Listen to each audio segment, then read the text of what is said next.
Hello everyone, welcome to study IQ. मैं दिव्यांशु आप सभी का इस प्लेटफॉर्म पर बहुत बहुत स्वागत करता हूं। साथियों, जैसा कि आपको विदित है कि आज हम आपके साथ यहां पर इकोनॉमिक सर्वे 2025 का इन डेप्थ एनालिसिस कर रहे हैं। लास्ट क्लास जो हुई थी आपके साथ, उसमें मैंने आप लोगों को इकोनॉमिक सर्वे की हाइलाइट्स बताई थी। उसमें जो जो इंपॉर्टेंट पॉइंट्स थे उन सभी पॉइंट्स पर चर्चा की गई थी। आज का ये सेशन आप लोगों के लिए बहुत ज्यादा इंपॉर्टेंट होने वाला है, क्योंकि दोस्तों आप सबको पता है कि आपका जो प्री का एग्जाम होता है उसमें डायरेक्टली यहां से 2 या 3 या 4 क्वेश्चन तक आपके एग्जाम में यहां से पूछ लिए जाते हैं। ठीक है।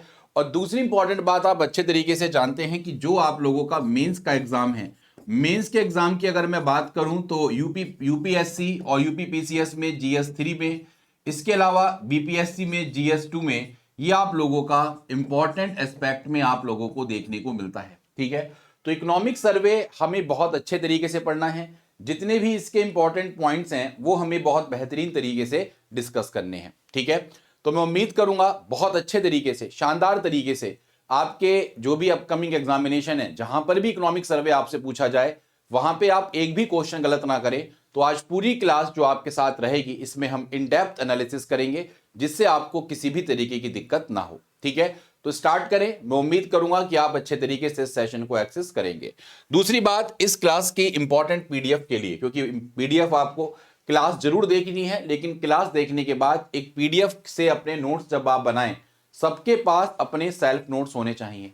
और जब आप अपने नोट्स बनाएं दोस्तों, तो एक चीज याद रखिएगा कि आप यहां पर इस चैनल के माध्यम से पीडीएफ को यहां से डाउनलोड कर सकते हैं, याद रखें। और हमारे एप्लीकेशन से भी आप पीडीएफ डाउनलोड कर सकते हैं।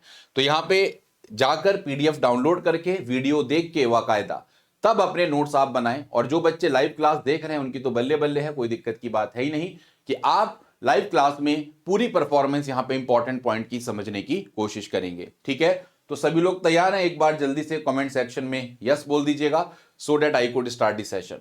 करें स्टार्ट। चलिए दोस्तों, तो दोस्तों सबसे पहले आपको मैं बताना चाहता हूं कि इकोनॉमिक सर्वे की जब हम बात करते हैं तो व्हाट इज इकोनॉमिक सर्वे।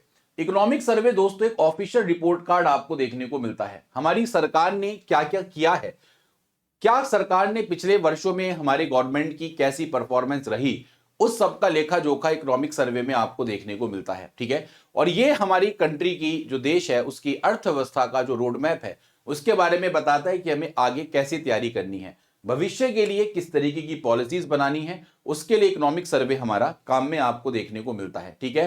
तो पूरी इकोनॉमिक्स की परफॉर्मेंस, पूरे हमारी भारत की अर्थव्यवस्था की क्या परफॉर्मेंस रही, अगर आपको ये मेजर करना है, तो इसका मेजर करने का एक प्रमुख सूत्र क्या है दोस्तों? इकोनॉमिक सर्वे। सवाल आपके सामने बनता है पेपर में कि कौन कंपोज करता है इकोनॉमिक सर्वे को। तो दोस्तों economic survey chief economic adviser, जो हमारे देश के मुख्य आर्थिक सलाहकार हैं, उनके द्वारा कंपाइल किया जाता है, कंपोज किया जाता है। कौन है? तो आप सब जानते हैं दोस्तों, इनका नाम है वी अनंता नागेश्वरन की यहां पर हम बात करेंगे। किसकी बात करेंगे? वी अनंता नागेश्वरन की यहां पर हम बात करने की कोशिश करेंगे। ठीक है। बहुत आसान है, कोई बड़ी बात नहीं है। दूसरी बात आपके सामने आपको पता होनी चाहिए, जल्दी से देख लेते हैं कि इसको पब्लिश कौन करता है। देखो दोस्तों, याद रखो, इसको बनाने का काम कौन करता है? तो हमारी एक होती है मिनिस्ट्री ऑफ फाइनेंस, इसके अंतर्गत एक डिपार्टमेंट होता है डिपार्टमेंट ऑफ इकोनॉमिक अफेयर्स। इसकी 2 डिवीजन हमारे सामने होती हैं, एक होती है हमारी इकोनॉमिक डिवीजन और एक डिवीजन होती है जिसको बोलते हैं बजट डिवीजन। जो इकोनॉमिक डिवीजन है दोस्तों, वो क्या करती है? इकोनॉमिक सर्वे लेकर आती है, आर्थिक सर्वेक्षण लेकर आती है। और जो बजट है दोस्तों हमारा, ठीक है, बजट डिवीजन, जो बजट डिवीजन की अगर मैं बात करता हूं तो ये लेकर आती है आप लोगों का बजट। ठीक। तो यहां पर एक्चुअल में जो आर्थिक सर्वेक्षण के संकलित करने का कार्य है, वो डिपार्टमेंट ऑफ इकोनॉमिक अफेयर्स के द्वारा आप लोगों को देखने को मिलेगा। और ये जब बजट का अनाउंसमेंट, जैसे कि बजट का अनाउंसमेंट होता है, उससे एक दिन पहले आप लोगों को देखने को मिलता है। ये बात ध्यान रखिएगा। ठीक। पहला इकोनॉमिक सर्वे, जैसे कि आपको पता है, 1950 1951 में आपको देखने को मिला, इसमें कोई दो राय नहीं। आपको यह भी पता होगा, पहले बजट और इकोनॉमिक सर्वे एक साथ पेश किए जाते थे। ठीक है। लेकिन 1964 से बजट और इकोनॉमिक सर्वे को अलग अलग किया गया। पहले एक ही दिन पेश हुआ करते थे, लेकिन 1964 से इसमें चेंज किया गया और अब जो इकोनॉमिक सर्वे है वो बजट से एक दिन पहले पेश किया जाता है। ये बात आप ध्यान रखेंगे। ठीक है। तो इसमें क्या क्या इंक्लूड होता है दोस्तों? इसमें अगर हम इंक्लूड की बात करें तो इसमें पूरे साल का स्टैटिस्टिक्स का पूरा डेटा होता है कि हमारे इंडियन इकोनॉमी के अलग अलग सेक्टर्स ने किस किस तरीके से परफॉर्मेंस करी है। ठीक है, इसमें ही दिखाया जाता है कि जो हमारी गवर्नमेंट के इनिशिएटिव्स हैं, हमारी गवर्नमेंट के जो प्रोग्राम्स हैं, पॉलिसीज हैं, वो कैसी रही, किस तरीके के उनके रिजल्ट्स रहे, उनके रिपोर्ट्स कार्ड रहे, उसके बारे में चर्चा की जाती है दोस्तों हमारे किसमें, पर्टिकुलर इकोनॉमिक सर्वे में। ठीक है, और इसकी अगर हम सिग्निफिकेंस की बात करें कि हमारे लिए क्यों इंपॉर्टेंट है, इसकी सिग्निफिकेंस क्या है, तो दोस्तों इसकी सिग्निफिकेंस की अगर हम बात करते हैं तो फ्यूचर पॉलिसी मेकिंग में यह हेल्प करता है कि हम आज की डेट में देखते हैं तो इंडियन इकोनॉमी की जो करंट हमारे जो डेटा है, ठीक है, उसके आधार पर गवर्नमेंट किस तरीके से फ्यूचर पॉलिसी मेकिंग करेगी। ठीक है, हमारे जो अलग अलग टारगेट्स हैं, जैसे ग्रोथ रेट कितना हो, फिस्कल डेफिसिट कितना हो, फॉरेक्स रिजर्व कितना हो, तो इनके हमें टारगेट जो सेट करने हैं उसके लिए हमें क्या अप्रोच फॉलो करेगी, वो हमारा इकोनॉमिक सर्वे हमें बताने की कोशिश करता है। ठीक है, और सबसे इंपॉर्टेंट, इकोनॉमिक सर्वे के माध्यम से हम जो अपकमिंग फाइनेंशियल ईयर का बजट है उसका पूरा प्रोसेस यहां पर आपको बताने की कोशिश करते हैं। तो यह है दोस्तों इकोनॉमिक सर्वे का सिग्निफिकेंस। चलिए तो जल्दी से स्टार्ट करते हैं दोस्तों complete in depth analysis. Economic survey 2024-25 की अगर मैं आपसे बात करता हूं तो दोस्तों इसमें टोटल 13 चैप्टर आपको देखने को मिले। आपको मैं बताना चाहूंगा इन 13 के 13 चैप्टर से आपका कोई भी क्वेश्चन पेपर में बन सकता है। और अगर आप मेंस एग्जाम की तैयारी कर रहे हैं तो मेंस एग्जाम में कई सारे प्रश्न आप लोगों के इंडस्ट्री बेस्ड आते हैं, आप सबको पता होगा, कहीं पर investment based, infrastructure based question आते हैं, कहीं पर एग्रीकल्चर बेस्ड क्वेश्चन आते हैं, कहीं पर क्लाइमेट एंड एनवायरनमेंट से संबंधित क्वेश्चन आते हैं, कहीं पर सोशल सेक्टर यानी कि ह्यूमन रिसोर्स डेवलपमेंट से संबंधित क्वेश्चन आते हैं, कहीं पर एम्प्लॉयमेंट और स्किल डेवलपमेंट से संबंधित क्वेश्चन आते हैं।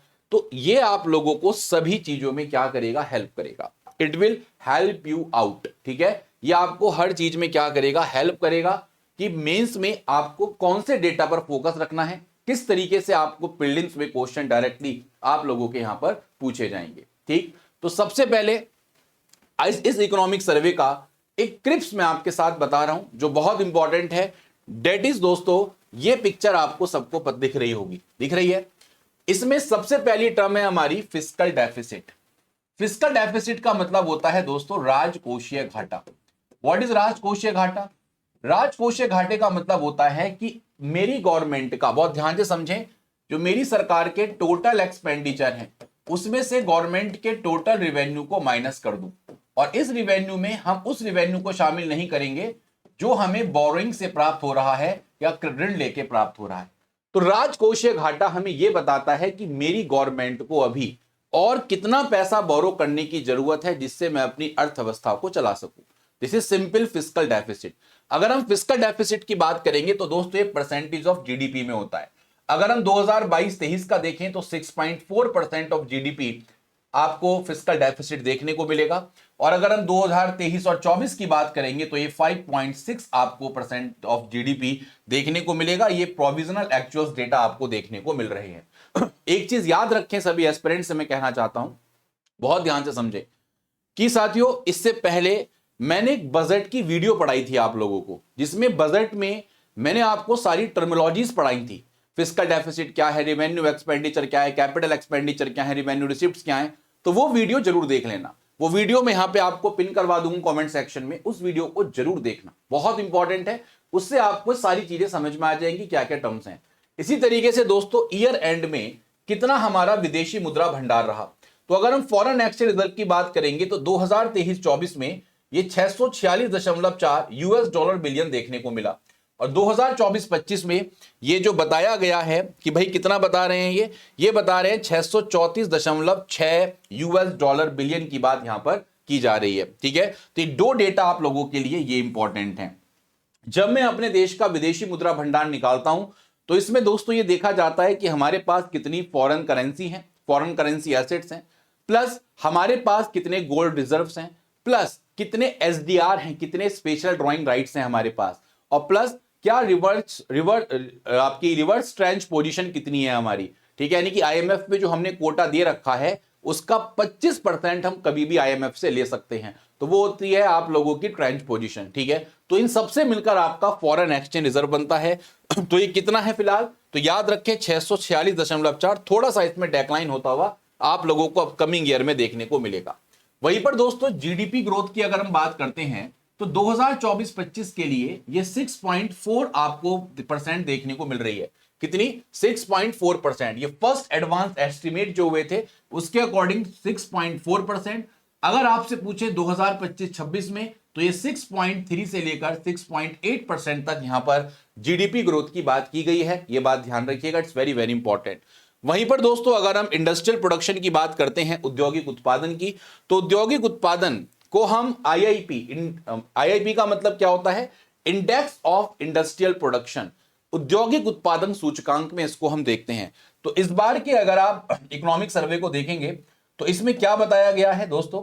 5.2 आपका यहां पर इंडेक्स, आईआईपी का इंडेक्स रहा किसमें? 2022-23 में, और 5.9 रहा आप लोगों का 2023-24 में आपको देखने को मिल रहा है। इस बात को ध्यान रखिएगा, ठीक। इसके अलावा अगर मैं बात करता हूं मेरे देश में कितना खाद्यान्न उत्पादन रहा, तो दोस्तों 2022-23 में 329.7 मिलियन टन का खाद्यान्न उत्पादन, और 2023-24 में ये यहां पर एग्रीकल्चर क्रॉप्स एस पर फाइनल एस्टिमेट जो यहां पर बताया गया है वो 323.3 मिलियन टन खाद्यान्न उत्पादन हमारे देश में देखने को मिलेगा, ठीक है। वहीं पर कैपिटल एक्सपेंडिचर, दोस्तों हमारी जो गवर्नमेंट है वो खर्चे दो जगह करती है, एक रिवेन्यू एक्सपेंडिचर और एक कैपिटल एक्सपेंडिचर। तो कैपिटल एक्सपेंडिचर वो खर्चे होते हैं जिससे मेरी गवर्नमेंट की एसेट्स बढ़ती हैं। कोई हम रोड बना रहे हैं, डैम्स बना रहे हैं, या मेरी गवर्नमेंट की लायबिलिटीज कम हो रही हो, मेरी गवर्नमेंट ने कि जिसे कर्जा ले रखा है वो कम हो रहा हो, तो वो आता है आप लोगों का कैपेक्स में। तो कैपेक्स कितना है दोस्तों? पूंजी व्यय हमारा देश का कितना देखने को मिला? तो 2023-24 में ये 3.2% ऑफ जीडीपी है, यानी कि 3.2% ऑफ जीडीपी हमारा 2023-24 में, और 2022-23 में ये 2.7% ऑफ जीडीपी आप लोगों को देखने को मिला। तो ये इंपॉर्टेंट डेटा है दोस्तों जो आपको बाय डिफॉल्ट पता होने चाहिए थे। कुछ इंपॉर्टेंट डेटा हमारे लिए काफी इंपॉर्टेंट है, हिंदी में यहां पर लिखी हुई है, तो पीपीटी में आप एक बार देख लेना। खाद्यान्न उत्पादन, पूंजीगत व्यय कितना है, आईआईपी कितना है, जीडीपी वृद्धि दर कितनी है, राजकोषीय घाटा कितना है, विदेशी मुद्रा भंडार कितना है। तो टोटल अगर आप देखेंगे तो 6 इंडिकेटर्स बहुत इंपॉर्टेंट हैं। इकोनॉमी एट अ ग्लांस को अगर आप देखते हैं कि हमारी इंडियन इकोनॉमी क्या रही, तो ये 6 इंडिकेटर्स में से कोई भी क्वेश्चन आपके पेपर में कभी भी पूछा जा सकता है, ठीक है। कई बार आपके प्रश्न यहां से बनते हैं, तो डायरेक्टली आपको ये बाय डिफॉल्ट पता होना चाहिए, ठीक है भाई। बात क्लियर सब लोगों को? जल्दी से बता दो एक बार, तेजी से। पक्का है? एक बार सब लोग यस बोल दो, और इस क्लास के लिंक को अपने साथियों के पास शेयर करना ना भूलें। जो भी आपके साथी हैं सभी के पास वीडियो को शेयर कर दे, ठीक। अब दोस्तों हम स्टार्ट करते हैं अपने इकोनॉमिक सर्वे को, और इन डेप्थ एक एक पॉइंट आप लोगों के लिए इंपॉर्टेंट है। जितने पॉइंट्स यहां पर लिखे हुए हैं वो सब इंपॉर्टेंट हैं, ठीक। मैं आपको चीजें समझाऊंगा, अच्छे तरीके से समझें, अंडरस्टैंडिंग डेवलप करें। सबसे पहले दोस्तों अगर हम सबसे पहले चैप्टर पे मूव करते हैं तो यहां पर स्टेट ऑफ द इकोनॉमी की बात कर रहा है, जिसमें बोला गया कि रैपिड ग्रोथ अगेन। तो 13 चैप्टर में पहले चैप्टर में जो जो इंपॉर्टेंट पॉइंट्स हैं वो आपको दिमाग में फीड कर लेने हैं। सबसे पहला पॉइंट, इंडिया की जो रियल जीडीपी ग्रोथ है वो एक्सपेक्ट की गई है 6.4% इन फाइनेंशियल ईयर 25। तो 6.4% वित्त वर्ष 2025 में जीडीपी ग्रोथ हमने एक्सपेक्ट की है। कौन सी? Real GDP growth. और याद रखिए रियल जीडीपी ग्रोथ हमेशा किस पर निकाली जाती है? तो ये कांस्टेंट प्राइस पर आप बोल सकते हो, या इसको बोलते हैं बेस ईयर पर, ठीक है। बेस ईयर क्या होता है रियल जीडीपी निकालने का? Date is 2012। तो रियल जीडीपी ग्रोथ हम 6.4% यहां पर एक्सपेक्ट कर रहे हैं फाइनेंशियल ईयर 25 की, ठीक। इसके अलावा यहां पर अगर हम बोलें कि रियल ग्रॉस वैल्यू एडिड कितना हुआ है फाइनेंशियल ईयर 2025 में, कितना सकल मूल्यवर्धन या ग्रॉस वैल्यू एडिड आपको देखने को मिलेगा, तो दोस्तों याद रखें इसका भी अनुमान 6.4% रहने का अनुमान गवर्नमेंट बता रही है, ठीक। इसके अलावा अगर हम बात करेंगे वैश्विक अर्थव्यवस्था की, ग्लोबल इकोनॉमी के बारे में संकेत यह दिया गया कि यह 2023 में 3.3% की दर से बढ़ी। ग्लोबल इकोनॉमी की बात कर रहे हैं, ठीक है। और आईएमएफ ने प्रोजेक्ट किया था नेक्स्ट 5 इयर्स में कि 3.2% ग्रोथ हमें देखने को मिलेगी। तो इंटरनेशनल मॉनेटरी फंड कहता है कि आने वाले टाइम में 3.2% ग्रोथ हमारे नेक्स्ट 5 इयर्स में हमें देखने को मिलेगी। देखिए पेपर में डायरेक्टली क्वेश्चन आपके स्टेटमेंट में आपसे पूछे जाएंगे जहां पर आपसे पहला ऑप्शन दे रखा होगा कि global economy will grow at 3.3% इन 2023। ठीक, आपसे कह देगा कि आईएमएफ ने प्रोजेक्ट किया है 3.6% ग्रोथ, तो ये आंसर आपका गलत हो गया। तीसरा लिखेगा कि इंडिया की रियल जीडीपी ग्रोथ एक्सपेक्ट की गई थी इकोनॉमिक सर्वे में 6.4%, तो आपका यह आंसर सही हो गया। तो स्टेटमेंट वाइज दोस्तों आपसे क्वेश्चन पूछ के आपको यहां पे क्या कर सकते हैं, आपको थोड़ा सा कंफ्यूज कर सकते हैं। तो डेटा को बहुत अच्छे तरीके से अपनी कॉपी पर नोट जरूर कर ले, ठीक है। इसके अलावा दोस्तों हमने 2026 का जब आकलन किया तो इसमें बताया गया कि जो वास्तविक वृद्धि दर है, रियल जीडीपी ग्रोथ है, वो आपकी रेंज करेगी 6.3% टू 6.8%। कौन से वित्त वर्ष में? 2026 में।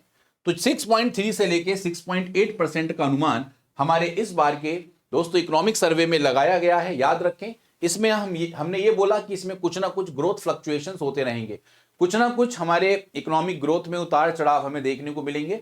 तो हम 6.3 से 6.8 के बीच में अपनी अर्थव्यवस्था रखने की कोशिश करते हैं, ठीक है। बात समझ में आई नहीं समझ में आई? डेटा सारे दिमाग में एक A4 शीट लेकर बैठो और उसको सारे डेटा को लिख लेना।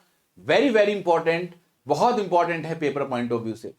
इसके अलावा दोस्तों हमारी गवर्नमेंट ने इस बार के इकोनॉमिक सर्वे में चैप्टर नंबर 1 में इस चीज पर एम्फेसाइज किया है, स्ट्रक्चरल रिफॉर्म पर। ग्रास रूट लेवल पर ये चाह रहे हैं कि हम संरचनात्मक सुधार करें, ठीक है। और जो रेगुलेशंस हम करते हैं, जो हमारे देश में रेगुलेशंस हैं, जो रेगुलेटरीज हमारे कंप्लाइंसेस वगैरह की समस्याएं देखने को मिली, या रेगुलेटरीज जो हमारी दिक्कतें हैं, उसको हम थोड़ा सा रिड्यूस करेंगे। इससे क्या होगा? इससे हमारे देश में जो मीडियम टर्म ग्रोथ है, पोटेंशियल है, जो मध्यम स्तर की वृद्धि का जो पोटेंशियल हमारा भारत रखता है, उसको हम कहीं ना कहीं अचीव कर सकते हैं। और इंडियन इकोनॉमी, भारतीय अर्थव्यवस्था, अगर हम मीडियम टर्म ग्रोथ अचीव कर ले गए तो हम वैश्विक प्रतिस्पर्धा में दोस्तों भारत को, भारतीय अर्थव्यवस्था की वैश्विक प्रतिस्पर्धा को क्या मिलेगा? बढ़ावा देखने को मिलेगा। यह बात इकोनॉमिक सर्वे में की गई है, ठीक है। अरे बोलो, बात समझ में नहीं समझ में आई? इसके अलावा हमने ग्लोबल लेवल पर अगर हम देखें तो जो जियोपॉलिटिक टेंशन हमारे पूरे विश्व में चल रही है, जो हमारे देश में दोस्तों भू राजनीतिक तनाव अभी देखने को मिल रहे हैं, जो ऑनगोइंग कॉन्फ्लिक्ट चल रही हैं, और जो हमारी दोस्तों ग्लोबल ट्रेड पॉलिसी है, ठीक है, इसमें यह बोला गया है वैश्विक व्यापार नीतिगत में कि जोखिम वैश्विक आर्थिक परिदृश्य में गंभीर चुनौती अभी भी बने हुए हैं। अभी भी हम जियोपॉलिटिकल टेंशन, ऑनगोइंग कॉन्फ्लिक्ट्स और ग्लोबल ट्रेड पॉलिसी की बात करें तो अभी भी ग्लोबल इकोनॉमिक सिनेरियो के लिए चैलेंजेस अभी भी व्याप्त हैं। तो ग्लोबल इकोनॉमी अभी एकदम से नहीं उभरेगी। जब जियोपॉलिटिक टेंशन या ऑनगोइंग कॉन्फ्लिक्ट्स का थोड़ा सा मुकाबला कम होगा तो हम कह सकते हैं ग्लोबल इकोनॉमिक सिनेरियो अच्छे तरीके से आगे बढ़ेंगे। तो एक पॉइंट आप लोगों का ये यहां पर हमारे पर्टिकुलर इकोनॉमिक सर्वे में बोला गया। इसके अलावा दोस्तों यहां पर रिटेल इन्फ्लेशन की बात की गई है। Retail inflation, headline inflation, headline inflation वो होता है जिसमें हम सभी वस्तुओं और सेवाओं को शामिल करते हैं। मतलब हम अगर दोस्तों यहां पर बात करें तो फूड और फ्यूल दोनों को शामिल करेंगे हम रिटेल इन्फ्लेशन हेडलाइन वाले में। और अगर कोर इन्फ्लेशन की आपसे बात करेगा तो उसमें फूड और फ्यूल को छोड़ दिया जाता है। क्यों छोड़ दिया जाता है? क्योंकि फूड और फ्यूल के प्राइस हाईली वोलेटाइल होते हैं। यह बात ध्यान रखें, मार्केट में बहुत चेंज हो रहे होते हैं। तो रिटेल इन्फ्लेशन की अगर हम बात करते हैं हेडलाइन की, जिसको आप सीपीआई भी बोलते हैं, यह दोस्तों बोला गया कि 4.9% आप लोगों का अप्रैल से दिसंबर 2024 में, फ्रॉम 5.4% इन फाइनेंशियल ईयर 24। ये दोस्तों एक अच्छा संकेत आप चाहे तो बोल सकते हैं कि खुदरा मुद्रास्फीति वित्त वर्ष 2024 के 5.4% फीसदी से घटकर अप्रैल दिसंबर 2024 की अगर हम बात करेंगे तो ये 4.9% आपको देखने को मिली। तो यहां पे डेटा याद रखना कि कितना रिटेल इन्फ्लेशन मॉडरेटेड आपका रहा, तो दोस्तों 4.9% आपको देखने को मिलेगा। ठीक है, बात क्लियर सब लोगों को? वहीं पर अगर हम बात करते हैं दोस्तों किसकी, याद रखिएगा, हम बात करते हैं कैपिटल एक्सपेंडिचर की, कैपेक्स की। जो कैपिटल एक्सपेंडिचर है यानी कि हमारा देश, जो सरकारें हैं जो पूंजीगत व्यय कर रही हैं, ऐसे व्यय जिससे मेरी गवर्नमेंट की एसेट्स बढ़े और मेरे गवर्नमेंट की लायबिलिटीज कम हो, तो ऐसे खर्चे यानी कि कैपेक्स की अगर मैं बात करता हूं, पूंजीगत व्यय की बात करता हूं, तो दोस्तों इसमें याद रखें एक इंप्रूवमेंट देखने को मिला है, एक निरंतर सुधार देखने को मिला। और इसमें हम फाइनेंशियल ईयर 21 से लेकर 2024 तक की बात कर रहे हैं। इन्होंने बोला कि जब पोस्ट जनरल इलेक्शंस हुए, जब आम चुनाव हुए, उसके बाद दोस्तों जो कैपेक्स है, जो हमारे पूंजीगत व्यय हैं, कैपेक्स मतलब कैपिटल एक्सपेंडिचर, तो कैप लेके इसका एक्स ले लेते हैं तो होता है कैपेक्स, ठीक है। तो कैपेक्स में बोला गया है कि हमने इसमें ग्रोथ यहां पर रजिस्टर्ड की है, कितनी, 8.2% की ग्रोथ हमने रजिस्टर्ड की है। ईयर ऑन ईयर ग्रोथ कितनी है, 8.2% की, बात समझ रहे हैं। और ये जुलाई से नवंबर 2024 का डेटा आपके सामने लाने की कोशिश किया जा रहा है। तो it is very important, capex में इंप्रूवमेंट आई, post general election capex register करते हैं 8.2%, यहां पर ग्रोथ ड्यूरिंग जुलाई नवंबर 2024 की बात यहां पर हम करेंगे, ठीक। इसके अलावा चैप्टर नंबर 1 में अगली बात की गई है, बहुत इंपॉर्टेंट है ये बात। इंडिया दोस्तों अब 7 लार्जेस्ट शेयर रखता है इन ग्लोबल सर्विसेज एक्सपोर्ट में, यानी कि वैश्विक स्तर पर जो हम सर्विसेज का एक्सपोर्ट कर रहे हैं उसमें भारत का 7वां लार्जेस्ट शेयर आप लोगों को देखने को मिलेगा। इसका मतलब क्या है कि सर्विस सेक्टर में भारत आज की डेट में ग्लोबल कॉम्पिटिटिवनेस रखता है। आज की डेट में हम वैश्विक प्रतिस्पर्धा को रेखांकित करते नहीं करते भाई, जब हम 7वें लार्जेस्ट शेयर रखते हैं ग्लोबल सर्विस एक्सपोर्ट में तो हम यहां पर 7 लार्जेस्ट का मतलब ये बड़ी बात है कि हम ग्लोबल एरेना में और सर्विस सेक्टर में अब हम अव्वल दर्जे के, इंडिया का जो ग्लोबल कॉम्पिटिटिवनेस है वो हमारी बढ़ोतरी आपको देखने को मिलेगी, बात सही है। इसके अलावा इसी पर्टिकुलर की अगर हम बात करते हैं तो यहां पर बताया गया है कि नॉन पेट्रोलियम और जो नॉन जेम्स और ज्वेलरी एक्सपोर्ट्स हैं वो दोस्तों हमारे 9.1% हमारे बढ़े हैं during April December 2024। It is good sign कि गैर पेट्रोलियम और गैर रत्न और आभूषणों की अगर हम बात करें, ठीक है, इनका निर्यात, इनका एक्सपोर्ट भारत से बढ़ा है। 9.1% यहां पर इंक्रीमेंट आपको देखने को मिला अप्रैल दिसंबर 2024 में, ठीक है। इसका मतलब क्या है कि हमारा जो भारत का व्यापारिक निर्यात है वो भी कहीं ना कहीं मजबूत होता हुआ दिख रहा है, ठीक है। इतनी वोलेटाइल ग्लोबल सिचुएशंस के बाद, इतनी वोलेटाइल ग्लोबल कंडीशंस के बाद, चेंज होने वाली सिचुएशंस हैं, उसके बावजूद भी दोस्तों याद रखें हमारा यहां पर एक्सपोर्ट 9.1% अप्रैल से दिसंबर 2024 में देखने को मिला। दोस्तों जितने पॉइंट्स मैं आपको बता रहा हूं ये सब आप लोगों के लिए मोस्ट इंपॉर्टेंट है, ठीक है। क्या है, मोस्ट इंपॉर्टेंट है, इस बार को ध्यान रखें, वेरी इंपॉर्टेंट, ठीक। चलिए तो ये हो गया आपका।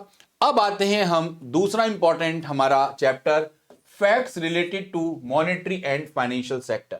हमारे देश का मौद्रिक और वित्तीय क्षेत्र कैसा रहा, अब हम इसको देखते हैं। जितनी भी बातें जिस चैप्टर में जो इंपॉर्टेंट बातें हैं वो सारे पॉइंट्स आपके पास हैं, ठीक। बस आपको A4 शीट उठानी है और इसको अच्छे तरीके से रिवाइज करना है, ये मैं बस आपको बताना चाहता हूं। पहला पॉइंट इसमें बताया गया है कि जो बैंक के क्रेडिट्स हैं दोस्तों, जो बैंक ऋण है उसमें हैज ग्रॉन, वो थोड़े से स्थिर गति से वृद्धि करे हैं। जो आप लोगों के बैंक क्रेडिट है वो आप लोगों के स्थिर तरीके से वृद्धि करे हैं, ठीक है। और यहां पे अगर हम बात करेंगे तो हैज ऑलमोस्ट इक्वल डिपॉजिट, यानी कि अगर हम बात करते हैं कि जो हमारे जमा राशि है, डिपॉजिट जो है उसके लगभग बराबर बैंक क्रेडिट हमें देखने को मिले, ठीक है। तो इसका मतलब कहीं ना कहीं इकोनॉमिक सर्वे ये भी बता रहा है कि जो शेड्यूल्ड कॉमर्शियल बैंक्स हैं, जो हमारे अनुसूचित वाणिज्यिक बैंक है, शेड्यूल्ड बैंक का मतलब होता है वो बैंक जिनको आरबीआई अधिनियम 1934 के सेकंड शेड्यूल में जिनको दर्जा मिला है, यानी कि वो बैंक जो आरबीआई के अधिनियम 1934 की दूसरी अनुसूची में आते हैं उनको आप शेड्यूल्ड कॉमर्शियल बैंक बोलते हैं। तो प्रॉफिट जो है शेड्यूल्ड कॉमर्शियल बैंक के दोस्तों वो इंक्रीज हुए हैं। इसके अलावा बैंक का जो ग्रॉस एनपीए है, ग्रॉस एनपीए का मतलब क्या होता है, मैंने आपको हाईलाइट वाली क्लास में ही बताया था। कोई भी लोन अगर बैंक दे रहा है तो बैंक के लिए अगर कोई भी लोन दिया जा रहा है तो वो एसेट का कार्य करता है, यानी कि अगर मैंने कोई लोन दिया है, पैसा तो मेरा है ना, तो अगर मैं किसी को लोन दे रहा हूं तो it works as an asset. किसके रूप में काम करता है, एसेट के रूप में काम करता है, बात समझ में आ रही है। अगर मेरा लोन जो मैंने दिया वो सही तरीके से परफॉर्म नहीं कर रहा तो मैं ऐसे लोन को क्या बोलता हूं, ऐसे लोन को बोलता हूं नॉन परफॉर्मिंग एसेट। तो अगर हम ग्रॉस नॉन परफॉर्मिंग एसेट्स देखें सबका कि टोटल एनपीए में कमी हुई है या बढ़ोतरी हुई है, क्या हम लोन हमारे परफॉर्म कर रहे नहीं कर रहे, तो दोस्तों इस बार रिडक्शन देखने को मिला है नॉन परफॉर्मिंग एसेट्स में, यानी कि जो हम लोन दे रहे हैं अब एनपीए हमारे देश में कम हो रहे हैं। इसके अलावा दोस्तों capital weighted assets to risk ratio, जिसको हम क्या बोलते हैं, CRAR, capital weighted assets to risk ratio. अब ये क्या होता है दोस्तों, इसको ध्यान रखें, जो CRAR होता है इसको हम यूज करते हैं किसी बैंक की फाइनेंशियल स्टेबिलिटी को एसेस करने के लिए। यानी कि एक फाइनेंशियल मैट्रिक है, एक तरीके का ये वित्तीय मैट्रिक है जिसके माध्यम से बैंकों की वित्तीय स्टेबिलिटी को यहां पर हम कैलकुलेट करते हैं। और कैसे करते हैं, इसका जो कैपिटल है हमारी बैंक की और कितना उसका रिस्क वेटेड एसेट्स है उसके पास, ठीक है, उसका रेशो जो होता है वो CRAR कहलाता है। तो ये अगर हम देखेंगे दोस्तों तो यहां पर एक चीज क्लियर रूप में समझ में आ रही होगी आप लोगों को। क्या समझ में आ रही है साथियों, कि यहां पर CRAR कैपिटल वेटेड एसेट्स और रिस्क रेशियो ये हमारे क्या करे हैं, इंक्रीज करे हैं। ठीक, तीसरी इंपॉर्टेंट बात, इसमें सिर्फ आपको पॉइंट याद रखना है और कुछ याद नहीं रखना। क्या, डेट ग्रोथ जो है, ऋण वृद्धि, हैज आउटपेस्ड नॉमिनल जीडीपी ग्रोथ। अभी नॉमिनल जीडीपी ग्रोथ क्या होती है, जब हम जीडीपी का कैलकुलेशन करंट प्राइस पर करते हैं, व्हेन हमारी जो जीडीपी जब हम करंट प्राइस पर कैलकुलेट करते हैं तो उसको बोलते हैं नॉमिनल जीडीपी। ठीक है, तो यहां पर ये बोल रहे हैं कि जो डेट ग्रोथ हुई है, जो ऋण वृद्धि हुई है, उसने नॉमिनल जीडीपी विकास को, जो हमारी नॉमिनल जीडीपी ग्रोथ है, उसको लगातार 2 वर्षों से पीछे छोड़ दिया है। समझ में आ रही है। और यहां पर बताया गया है कि विद द जो डेट जीडीपी गैप अगर हम देखें, ऋण जीडीपी का अंतर देखें, तो वो वित्त वर्ष 2025 का जो पहला क्वार्टर रहा, बहुत ध्यान से समझें, पहली तिमाही में, याद रखें बहुत इंपॉर्टेंट है दोस्तों, कम होकर कितना हो गया, -0.3% हो गया। और वित्त वर्ष 2023 की पहली तिमाही में कितना था, तो ये था -10.3%।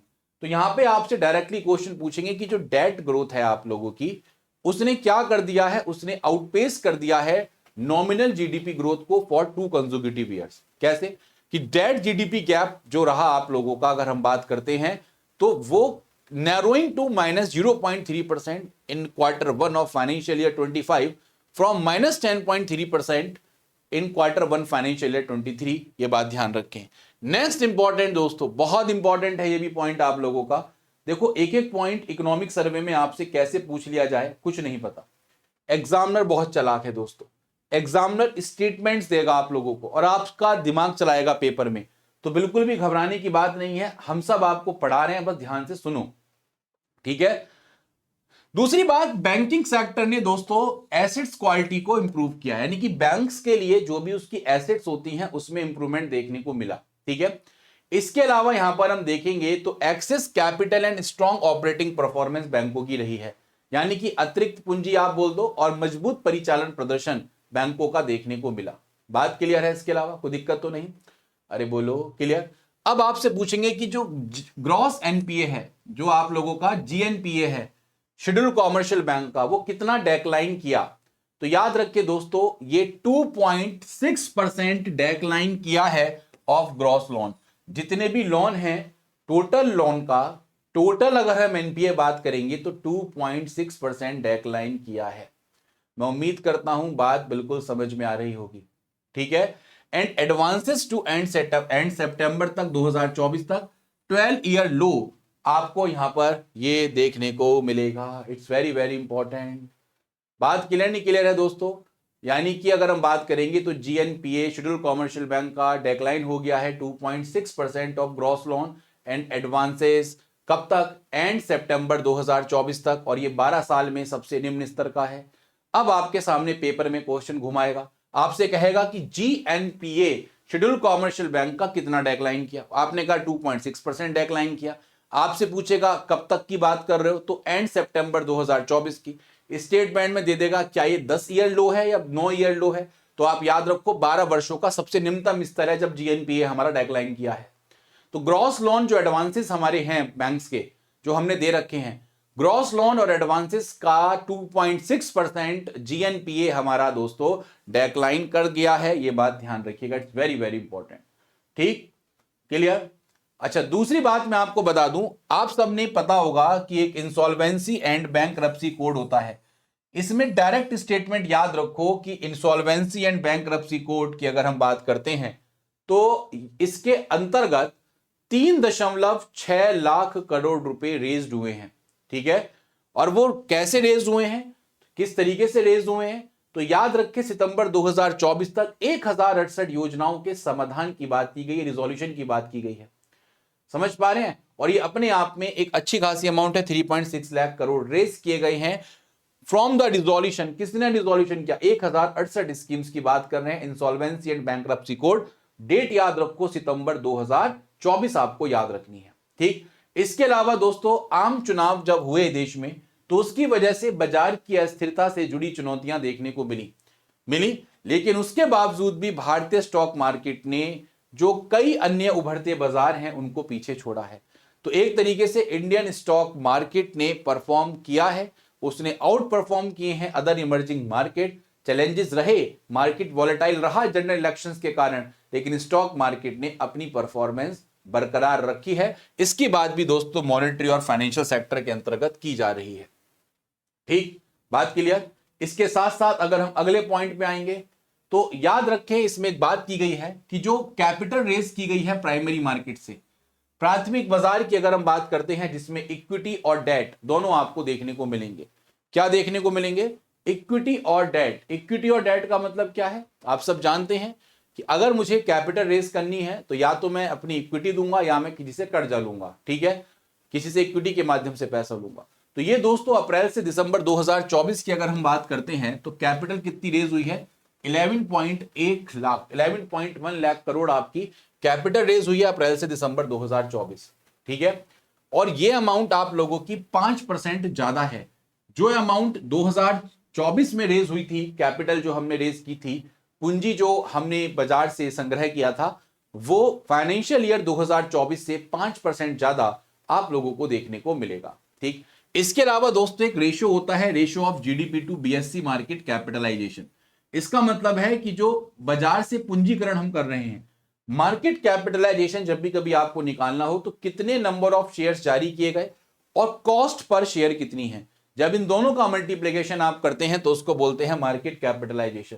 तो ratio of GDP to BSE market capitalisation दोस्तों याद रखिएगा, ये 136% आपको देखने को मिला at the end of December 2024। ये भी हमारे लिए यहां पे एक संकेत बताया गया है फाइनेंशियल और मॉनेटरी हमारे यहां पर इंडिकेटर्स को लेकर। इसके अलावा साथियों भारत के इंश्योरेंस मार्केट की बात भी की गई है कि भारत में हम अगर देखें तो जो हमारा बीमा क्षेत्र है वो लगातार बढ़ता जा रहा है। टोटल इंश्योरेंस जो प्रीमियम्स हैं दोस्तों अगर आप देखेंगे तो ये 7.7% से इंक्रीज करी है, यानी कि वित्त वर्ष अगर हम बात करते हैं 7.7% आप लोगों की ये क्या करी हैं, ग्रो करी हैं, ठीक है। और ये 11.2 लाख करोड़ आप लोगों को देखने को मिलेंगी। तो इंश्योरेंस प्रीमियम्स भी दोस्तों हमारी ग्रो करी, जो इंडिया का इंश्योरेंस मार्केट है वो भी हमारा ग्रो किया है। इसके अलावा इंश्योरेंस सेक्टर हो गया, इसके अलावा अगली जो इंपॉर्टेंट चीज है that is very very important, India का पेंशन सेक्टर। इंडिया का जो पेंशन सेक्टर है दोस्तों उसने भी सिग्निफिकेंट ग्रोथ रिकॉर्ड की है। याद रखें total number of pension subscriber की अगर हम बात करेंगे तो एज ऑफ सितंबर 2024 ये कितना इंक्रीज किया है, 16% ईयर ऑन ईयर इंक्रीज आपको देखने को मिला, ठीक। तो मेरे साथियों आप सब लोगों को यहां पर मैं बताना चाहूंगा, क्या बताना चाहूंगा, सब लोग ध्यान से समझें क्या बताना चाहूंगा। मैं आपको यह बताना चाह रहा हूं कि इंडिया का पेंशन सेक्टर रिकॉर्ड किया 16% सितंबर 2024 तक। इंश्योरेंस मार्केट सेक्टर की बात करेंगे 7.7% का तक रीच किया, 11.2 लाख करोड़। जीडीपी से बीएससी मार्केट कैपिटलाइजेशन का रेशो 136% आपको दिसंबर 2024 में देखने को मिला। प्राइमरी मार्केट से हमने इतनी कैपिटल रेस की, बात समझ रहे हैं। इसके अलावा इंडियन स्टॉक मार्केट ने परफॉर्मेंस दिखाई, कितने करोड़ का आप लोगों का यहां पर रेज्ड हुआ है इंसॉल्वेंसी एंड बैंक्रप्सी कोड के तहत, जीएनपीए कितना डेक्लाइन किया है, बैंकिंग सेक्टर ने एसेट्स क्वालिटी में इंप्रूवमेंट दिखाई है, डेट ग्रोथ कितनी आपको यहां पर देखने को मिली किस तरीके से, और बैंक क्रेडिट और शेड्यूल कॉमर्शियल बैंक का प्रॉफिट। ये बेसिक दोस्तों आपको बातें हमारे मॉनेटरी और फाइनेंशियल सेक्टर के अंतर्गत आपको देखने को मिलेंगी, ठीक। अब हम बढ़ते हैं तीसरे सेक्टर के ऊपर, एंड तीसरा सेक्टर हमारा कौन सा है, एक्सटर्नल सेक्टर। याद रखें एक्सटर्नल सेक्टर का मतलब क्या होता है, भारत को छोड़कर रेस्ट ऑफ द वर्ल्ड, यानी कि अगर मैं इंडिया को छोड़ दूं और इसके अलावा मैं बाकी पूरे विश्व की बात करूं तो ये मेरे लिए क्या है दोस्तों, एफडीआई आपका एक्सटर्नल सेक्टर कहलाएगा। और अगर हम यहां पे देखें दोस्तों तो हमें एक चीज पता लगी कि हमारा, अगर हम बात करते हैं तो एक्सटर्नल सेक्टर हमारा अच्छा खासा ग्रो कर रहा है, एफडीआई यहां पर इंप्रूव हो रही है। मतलब क्या, जरा ध्यान से समझो। इंडिया का एक्सटर्नल सेक्टर दोस्तों हमारा अभी भी कहीं ना कहीं क्या बना हुआ है, मजबूत बना हुआ है। कितनी ग्लोबल यहां पर अनिश्चितताएं आई, वैश्विक अनिश्चितताएं आई, ठीक है, हेडविंड्स आई, प्रतिकूल परिस्थितियां आई, उसके बावजूद भी भारत का एक्सटर्नल सेक्टर मजबूत बना हुआ है। दूसरी बात, अगर हम बात करेंगे, it's very very important point, total export. इस एक्सपोर्ट में दोस्तों हम मर्चेंडाइज और सर्विसेज दोनों को शामिल कर रहे हैं, यानी कि व्यापार और सेवा दोनों को शामिल कर रहे हैं। इसमें जो रिकॉर्ड हुआ है ग्रोथ, वो कितना हुआ है, 6% ग्रोथ ईयर ऑन ईयर आपको देखने को मिली in the first 9 months of financial year 25। तो हमारे पास टोटल एक्सपोर्ट का जो डेटा आया, इसमें 9 महीनों में फाइनेंशियल ईयर 25 के 6% का ग्रोथ हमें देखने को मिला। इसके अलावा जो नेक्स्ट पॉइंट मैं आपको बताने जा रहा हूं, it is again most important point. India दोस्तों इस समय 10.2% शेयर ग्लोबल एक्सपोर्ट मार्केट में रखता है। किस चीज के, तो याद रखें, टेलीकम्युनिकेशन के, इसके अलावा कंप्यूटर के और इंफॉर्मेशन सर्विस सेक्टर के। समझ में आ रही है बात। और याद रखें, इन सेक्टर में United Nation Conference on Trade and Development UNCTAD ये कहती है कि इंडिया इन सेक्टर में वर्ल्ड में सेकंड नंबर पर रैंक कर रही है। तो इसका मतलब क्या हुआ कि India has 10.2% share in global export market. किसके, telecommunication, computer and information services के। और अकॉर्डिंग टू यूएनसीटीएडी इंडिया का रैंक सेकंड है वर्ल्ड में इस सेक्टर के अंतर्गत। मैं उम्मीद करता हूं बात बिल्कुल समझ में आ रही होगी। एक्सटर्नल सेक्टर के बारे में ये परफॉर्मेंस आपको पता होनी चाहिए। इसके साथ साथ दोस्तों इंडिया का करंट अकाउंट डेफिसिट सीएडी, आपको मैं बताना चाहता हूं सीएडी क्या होता है, जरा जल्दी से देख लो। देखो, जैसे दोस्तों हम बैलेंस ऑफ पेमेंट की बात करते हैं, what is balance of payment, जब हमारा देश दूसरे देशों के साथ जो इकोनॉमिक ट्रांजेक्शन करता है उसका हम एक सिस्टमैटिक रिकॉर्ड रखते हैं, ठीक है, और वो खासकर ट्रेड की टर्म में होता है।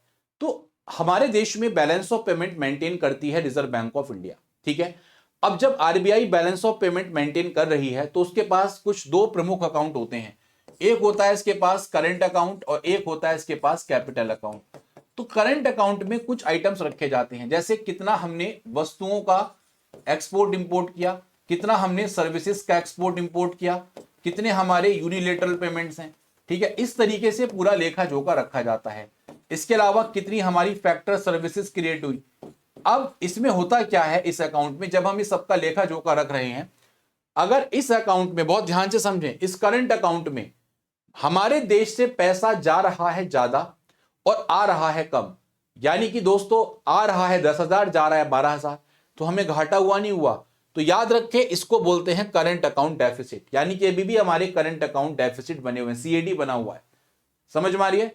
इसमें एक चीज आप याद रखें, अगर पैसा हमारे देश में आए ज्यादा और जाए कम, तो उस केस में हम किस में आएंगे, सरप्लस में आएंगे, और इस चीज को क्या बोलते हैं, करंट अकाउंट सरप्लस, ठीक। तो करंट अकाउंट डेफिसिट की हम बात करेंगे, भारत में हमारा जो करंट अकाउंट है वो दोस्तों डेफिसिट में, चालू खाता घाटा हमारा देखने को मिलेगा, ठीक है। और ये कितना है, याद रखें, 1.2% ऑफ जीडीपी, क्वार्टर जो 2 रहा है वित्त वर्ष 2025 में, ये आपको देखने को मिला, ठीक।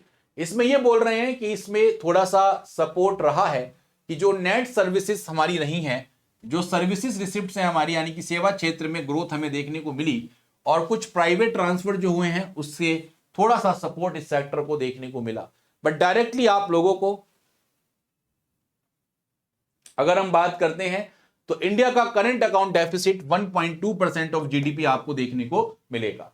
इसके अलावा दोस्तों हम अगली बात करते हैं, this is very important, FDI, again important data, कि जो हमारे देश का सकल प्रत्यक्ष विदेशी निवेश इनफ्लो हमारे देश में हो रहा है, ये दोस्तों वित्त वर्ष 2025 में मजबूत रहा, इसमें मजबूती आई। वित्त वर्ष 2024 के पहले 8 महीनों के, बहुत ध्यान से समझें, 47.2 बिलियन डॉलर से बढ़कर वित्त वर्ष 2025 की अगर हम सेम ड्यूरेशन को देखें तो यह कितना हो गया है, 55.6 बिलियन डॉलर हो गया है। It is very important data कि कितना एफडीआई फ्लो हमारे देश में देखने को मिला। इसका मतलब ये है कि दोस्तों 17.9% की यहां पर वृद्धि दर्ज की गई है। It is again important data, याद रखेंगे। तो कितना एफडीआई आपको देखने को मिल रहा है? तो 55.6 बिलियन सेम पीरियड, शुरुआत के 8 मंथ जो आपके फाइनेंशियल ईयर 25 के आपको देखने को मिल रहे हैं। ठीक, इसके अलावा दोस्तों हमारा जो विदेशी मुद्रा भंडार है, फॉरेक्स रिजर्व है। फॉरेक्स रिजर्व का मतलब मैंने आपको बताया दोस्तों, जिसमें हमारी 4 चीजें होती हैं। ये कितना है? $640.3 बिलियन आपको दिसंबर 2024 तक देखने को मिलेगा। समझ में आ रही है? अरे बोलो। अब हमारे पास कितना फॉरेन एक्सचेंज रिजर्व है इकोनॉमिक सर्वे के अकॉर्डिंग? इतना फॉरेन एक्सचेंज रिजर्व है कि हम 10.9 मंथ्स का इंपोर्ट कवर कर सकते हैं और 90% ऑफ कंट्री का एक्सटर्नल डेट के लिए हमारा पर्याप्त है। ठीक है, तो इसके लिए हमारे पास इतना फॉरेन एक्सचेंज रिजर्व हमारे देश में आपको देखने को मिलेगा। ठीक, इसके अलावा एक्सटर्नल सेक्टर ये कहता है कि जो हमारा एक्सटर्नल डेट है, यानी कि जो हमारे भारत का भारी कर्जा है, अगर हम भारी कर्जे की बात करते हैं दोस्तों, वो स्टेबल बना हुआ है पिछले कुछ सालों से। ठीक है, हमारा जो एक्सटर्नल डेट यानी कि जो भारी कर्जा हम लेते हैं और जो हमारे देश की जीडीपी का रेशो है, ठीक है, वो एंड सितंबर 2024 तक 19.4% था। ये बात ध्यान रखिएगा। एक्सटर्नल डेट जितना लिया जा रहा है जीडीपी का, यानी कि external debt to GDP ratio, तो जीडीपी का कितना प्रतिशत हम एक्सटर्नल डेट ले रहे हैं उसकी बात यहां पर की जा रही है। तो 19.4% आपको देखने को मिलेगा। ये बात ध्यान रखिएगा। ठीक है, बोलो बात समझ में आई नहीं समझ में आई? क्लियर है बात सब लोगों को? पक्का? जल्दी से बता दीजिएगा। पक्का है? चलिए, जब पक्का है तो आते हैं अगले पॉइंट पे। And the next point is, next chapter is prices and inflation. Very very important दोस्तों, बहुत इंपॉर्टेंट है। सबसे पहले आपको इसमें याद रखना है कि इंटरनेशनल मॉनेटरी फंड ने इस बार जो ग्लोबल इन्फ्लेशन रेट एक्सपेक्ट किया है, इस बार जो हमारा ये जो मॉनेटरी फंड है, अगर हम बात करते हैं, ठीक है, अगर हम बात करते हैं आपके आईएमएफ के अकॉर्डिंग जो हमारा ग्लोबल इन्फ्लेशन रेट है, ये कितने परसेंट बताया गया था, एक्सपेक्ट किया गया था 5.7% 2024 में। ठीक है, और याद रखें ये एक अच्छा संकेत है। क्यों?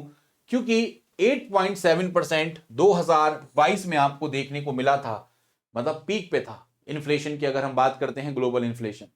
उसके अलावा अगर हम बात करते हैं अपने देश में रिटेल इन्फ्लेशन की या खुदरा मुद्रास्फीति की, या जिसको आप किस नाम से जानते हैं, इसको आप जानते हैं दोस्तों, याद रखें सीपीआई के नाम से भी जानने की कोशिश करते हैं। ये दोस्तों आप लोगों का कितना डेक्लाइन किया है, तो याद रखिए ये आपका 4.9% आप लोगों का वित्त वर्ष 2025 में अप्रैल दिसंबर 2024 में देखने को मिला। और ये किसके अगेंस्ट है? तो फाइनेंशियल ईयर 24 में दोस्तों ये 5.4% के अगेंस्ट आपको देखने को मिलेगा। तो करंट अगर हम अपने रिटेल इन्फ्लेशन की बात करते हैं तो कितना है दोस्तों? 4.9%। ठीक है, इसके अलावा यहां पर अगला कह रही है कि आरबीआई और आईएमएफ ने ये एक्सपेक्ट किया है, क्या एक्सपेक्ट किया है, कि जो हमारे इंडिया का सीपीआई है, ये आप लोगों का 4% टारगेट, यानी कि वित्त वर्ष 2026 में जो हमारा 4% टारगेट है उसके अनुरूप रहेगा। तो ये भी आईएमएफ और आरबीआई का प्रोजेक्शन हमारा बिल्कुल सही है। तो इसका मतलब हम इन्फ्लेशन को एक टारगेटिंग रेट में रखने की कोशिश कर रहे हैं। आपको बताना चाहता हूं, हमारे देश में जो इन्फ्लेशन टारगेटिंग फ्रेमवर्क है उसके अकॉर्डिंग इन्फ्लेशन टारगेटिंग रेट 4% ±2% आपको देखने को मिलेगा, यानी कि 4% ±2%। ठीक है, ये आपके टॉलरेंस बैंड है। ठीक है, ये स्टैंडर्ड डेविएशन है आपका ±2%, यानी कि 2, 3, 4, 5, 6, ये हमारे देश के लिए एक अच्छा संकेत माना जाता है कि हमारी जो देश की मनी सप्लाई है वो इसके बीच में होनी चाहिए।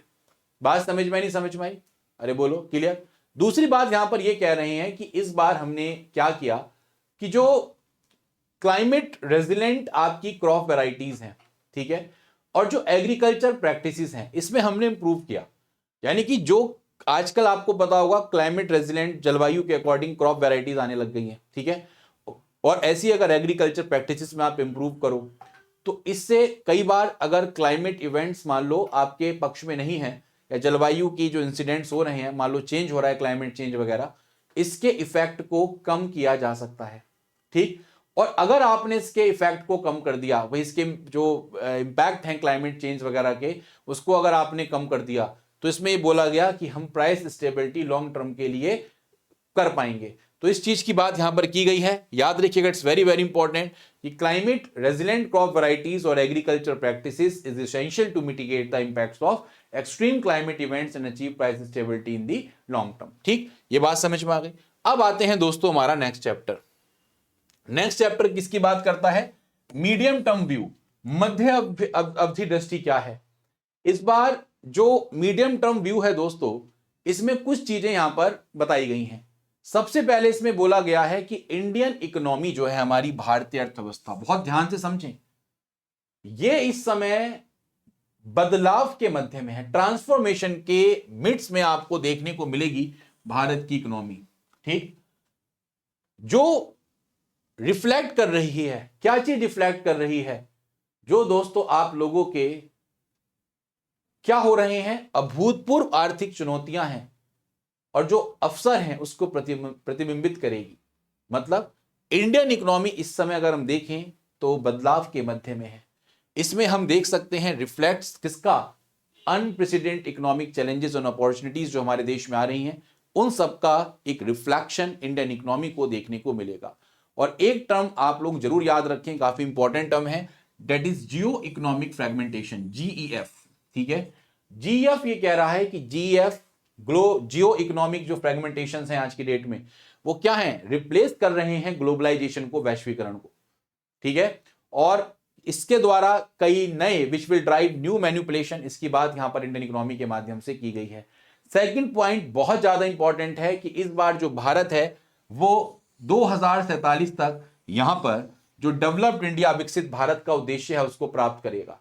ठीक है, और इसके लिए नेक्स्ट 2 डिकेड तक इंडिया को कितने परसेंट दोस्तों ग्रोथ की जरूरत है? तो 8% ग्रोथ रेट की जरूरत हमारे भारत को देखने को मिलेगी। तब जाकर हम विजन जो है इंडिया ऑफ मतलब 2047 का, वो हम प्राप्त कर पाएंगे। बात समझ में नहीं समझ में आई?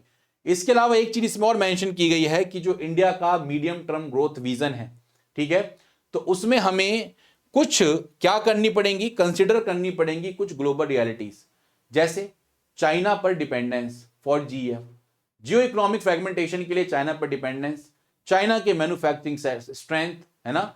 इसके अलावा efforts to shift energy sources. तो इसके लिए दोस्तों अगर हमें मध्य जो अवधि विकास दृष्टि है, उसके लिए नई वैश्विक वास्तविकताओं पर हमें विचार करने की आवश्यकता है। ठीक है, ये बात ध्यान रखेंगे, इसके बारे में बोला गया है। इसके अलावा सबसे इंपॉर्टेंट बात जो इस बार के बजट में बोली गई है वो क्या है, सॉरी बजट का इकोनॉमिक सर्वे में, India will focus on reducing systematic regulation. जो रेगुलेशंस हैं दोस्तों हमारे सिस्टम में, जो विनियमन बनाए हुए हैं, जो प्रणाली बनाई गई हैं, उसको हम कहीं ना कहीं इस बार रिड्यूस करने की बात कर रहे हैं। उससे क्या होगा? उससे यह होगा कि हमारे देश में जो घरेलू वृद्धि है वो प्रमोट होगी। ठीक, और इसके अलावा हम एम्पावर कर सकते हैं लोगों को, संस्थानों को, कि वो इजीली कंडक्ट कर सकें इकोनॉमिक एक्टिविटी। यानी कि भारत आज की डेट में अगर आप देखें तो घरेलू विकास को बढ़ावा देने के लिए प्रणालीगत विनियमन में कमी पर ध्यान केंद्रित करेगा, और जो लोग हैं, संगठन हैं, उनको वैध आर्थिक गतिविधि को आसानी से संचालित करने के लिए सशक्त बनाए। यानी कि आज की डेट में इंडिया से कहा जा रहा है कि आप अपने जो सिस्टमैटिक रेगुलेशन आप क्रिएट किए हुए हो उसको रिड्यूस करो, जिससे हम अपनी डोमेस्टिक ग्रोथ को बढ़ा सके। रेगुलेशंस थोड़े कम करो, ईज ऑफ डूइंग बिजनेस पर काम करो। ठीक है, और इसके साथ साथ अगली बात यह बोली गई कि अगर हम सिस्टम रेगुलेशन को कम करेंगे, रिड्यूस करेंगे और इकोनॉमिक फ्रीडम को इंप्रूव करेंगे, थोड़ी सी इकोनॉमिक फ्रीडम लोगों के बीच में आए, तो इस केस में दोस्तों स्मॉल बिजनेसेस जो है, मतलब भाई आप अपने देश में इकोनॉमिक फ्रीडम प्रोवाइड्स करो इंडिविजुअल्स को और स्मॉल बिजनेसेस को, बोलो। और ये हमारा याद रखें, छोटे व्यवसाय हैं या जो इंडिविजुअल्स हैं, इनको इकोनॉमिक फ्रीडम आप प्रोवाइड करेंगे तो इससे इंडिया का मीडियम टर्म ग्रोथ प्रोस्पेक्ट हमें देखने को मिलेगा, इंडिया की मध्यम स्तर वृद्धि आपको देखने को मिलेगी। तो जो ब्यूरोक्रेसी हर्डल्स हैं, रेगुलेटरीज जो आपकी दिक्कतें हैं, है ना, वो सब आपकी यहां पर सॉल्व होती हुई आप लोगों को दिखेंगी। ये बात ध्यान रखिएगा, क्लियर है बात। इसके अलावा यहां पर बोला गया है कि जो भी रिफॉर्म्स हैं या जो भी इकोनॉमिक पॉलिसीज हैं, ठीक है, कोई भी रिफॉर्म्स, कोई भी सुधार, कोई भी economic policy, ease of doing business 2.0, ये सिर्फ इस चीज पर फोकस करें। किस चीज पर? कि हम सिस्टमैटिक रेगुलेशन को किस तरीके से कम कर सकते हैं। समझ मारी नहीं समझ मारी? और भारत का जो एसएमई सेक्टर है, जो भारत का स्मॉल मीडियम एंटरप्राइज है, इसको हम कैसे स्ट्रॉन्ग बना सकते हैं, इसको मजबूत कर सकते हैं, हमारी पॉलिसीज इस तरीके की होनी चाहिए। ठीक, तो हमारे देश में जो एसएमई सेक्टर है उसको प्रमोट करने के लिए, उसको बढ़ाने के लिए रिफॉर्म्स और इकोनॉमिक पॉलिसीज ऐसी लाई जाएं ईज ऑफ डूइंग बिजनेस 2.0 के तहत, जो सिस्टमैटिक रेगुलेशंस को कम करती हों। ठीक है, इसको लेकर यहां पर चर्चा की गई है हमारे मीडियम टर्म ग्रोथ में। बोलो बात समझ में नहीं समझ में? और इसी को लेकर यहां पर इकोनॉमिक सर्वे कह रहा है कि state should work on relaxing standards and control, यानी कि अगले कदम के रूप में कह रहे हैं कि राज्यों को मानकों तथा नियंत्रणों पर, भाई जो आपने स्टैंडर्ड्स कंट्रोल सेट किए हुए हैं उस पर ढील देने का काम करना चाहिए। आपको अगर कहीं लग रही है तो आप लोगों को थोड़ा सा सेफ गार्ड दो, लीगल सेफ गार्ड आप प्रोवाइड करो फॉर एनफोर्समेंट, टैरिफ वगैरह रिड्यूस करो, रिस्क बेस्ड रेगुलेशंस को कम करो, तो श्योरली आपका मीडियम टर्म ग्रोथ भारत का बहुत अच्छे तरीके से क्या हो पाएगा, पॉसिबल हो पाएगा। ये बात ध्यान रखिएगा। नेक्स्ट टर्म दोस्तों, इट इज मोस्ट इंपॉर्टेंट, ये आप लोगों के लिए मोस्ट इंपॉर्टेंट है क्योंकि आपके मेंस एग्जाम में यहां से क्वेश्चन बनेगा ही बनेगा। तो डेटा आप लोगों के पास बहुत अच्छे तरीके से होना चाहिए हर चीज का, समझ पा रहे हैं? ये डेटा तो आपके पास, सबके पास होना ही चाहिए। जिसमें नंबर 1 पे क्या है,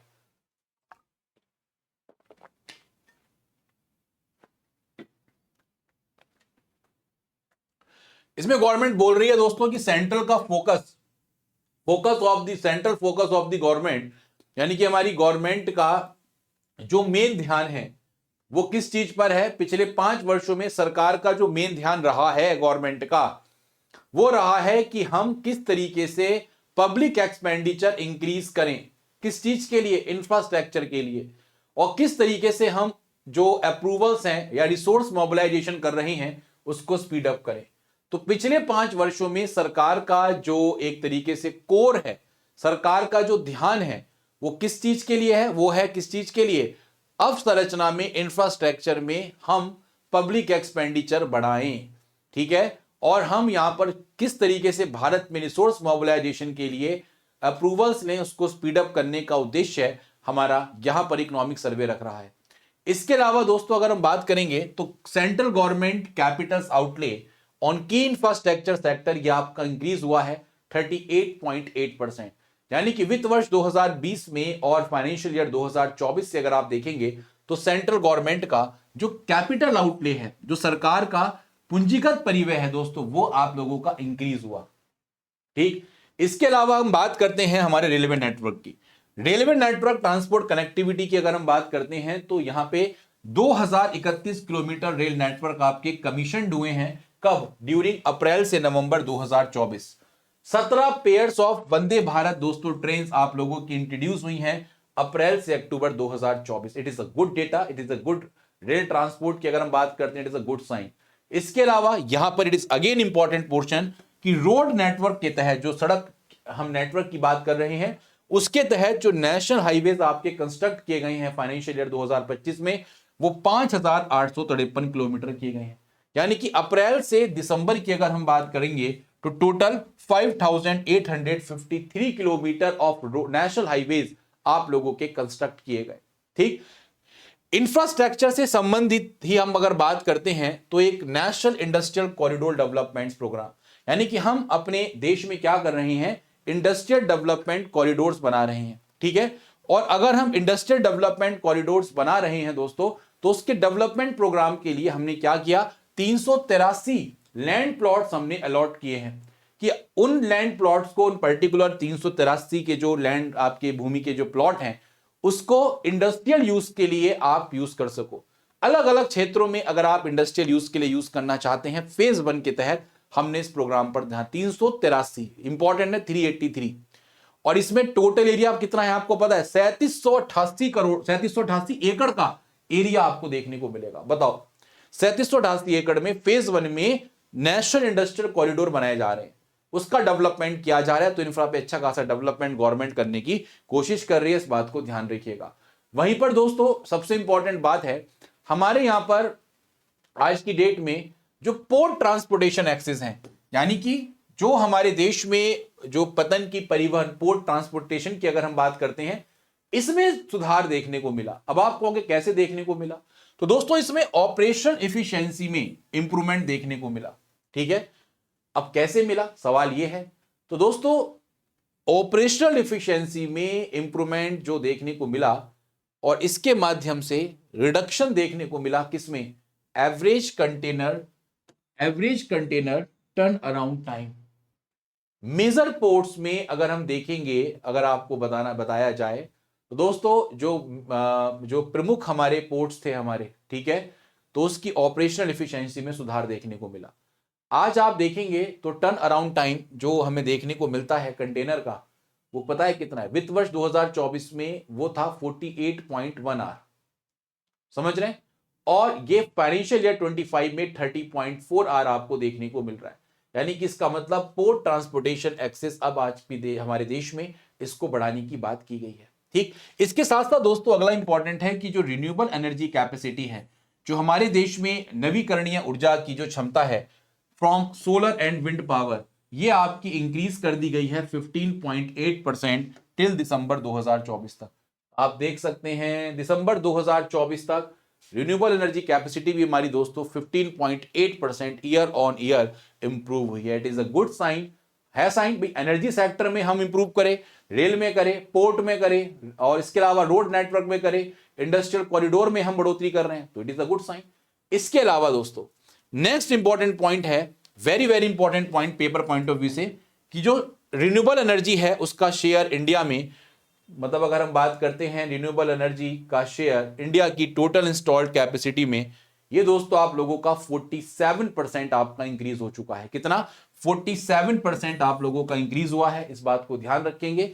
वहीं पर गवर्नमेंट की कुछ स्कीम है जैसे दीनदयाल उपाध्याय ग्राम ज्योति योजना और सौभाग्य, इन सब के माध्यम से जो हमारे ग्रामीण क्षेत्र हैं उसमें बिजली का जो एक्सेस था, जो बिजली की पहुंच थी, उसमें सुधार हुआ। और यहां पे कहा जा रहा है कि लगभग 18,374 विलेजेस में इलेक्ट्रिसिटी प्रोवाइड हुई है एंड 2.9 करोड़ हाउस होल्ड्स की बात यहां पर की गई है।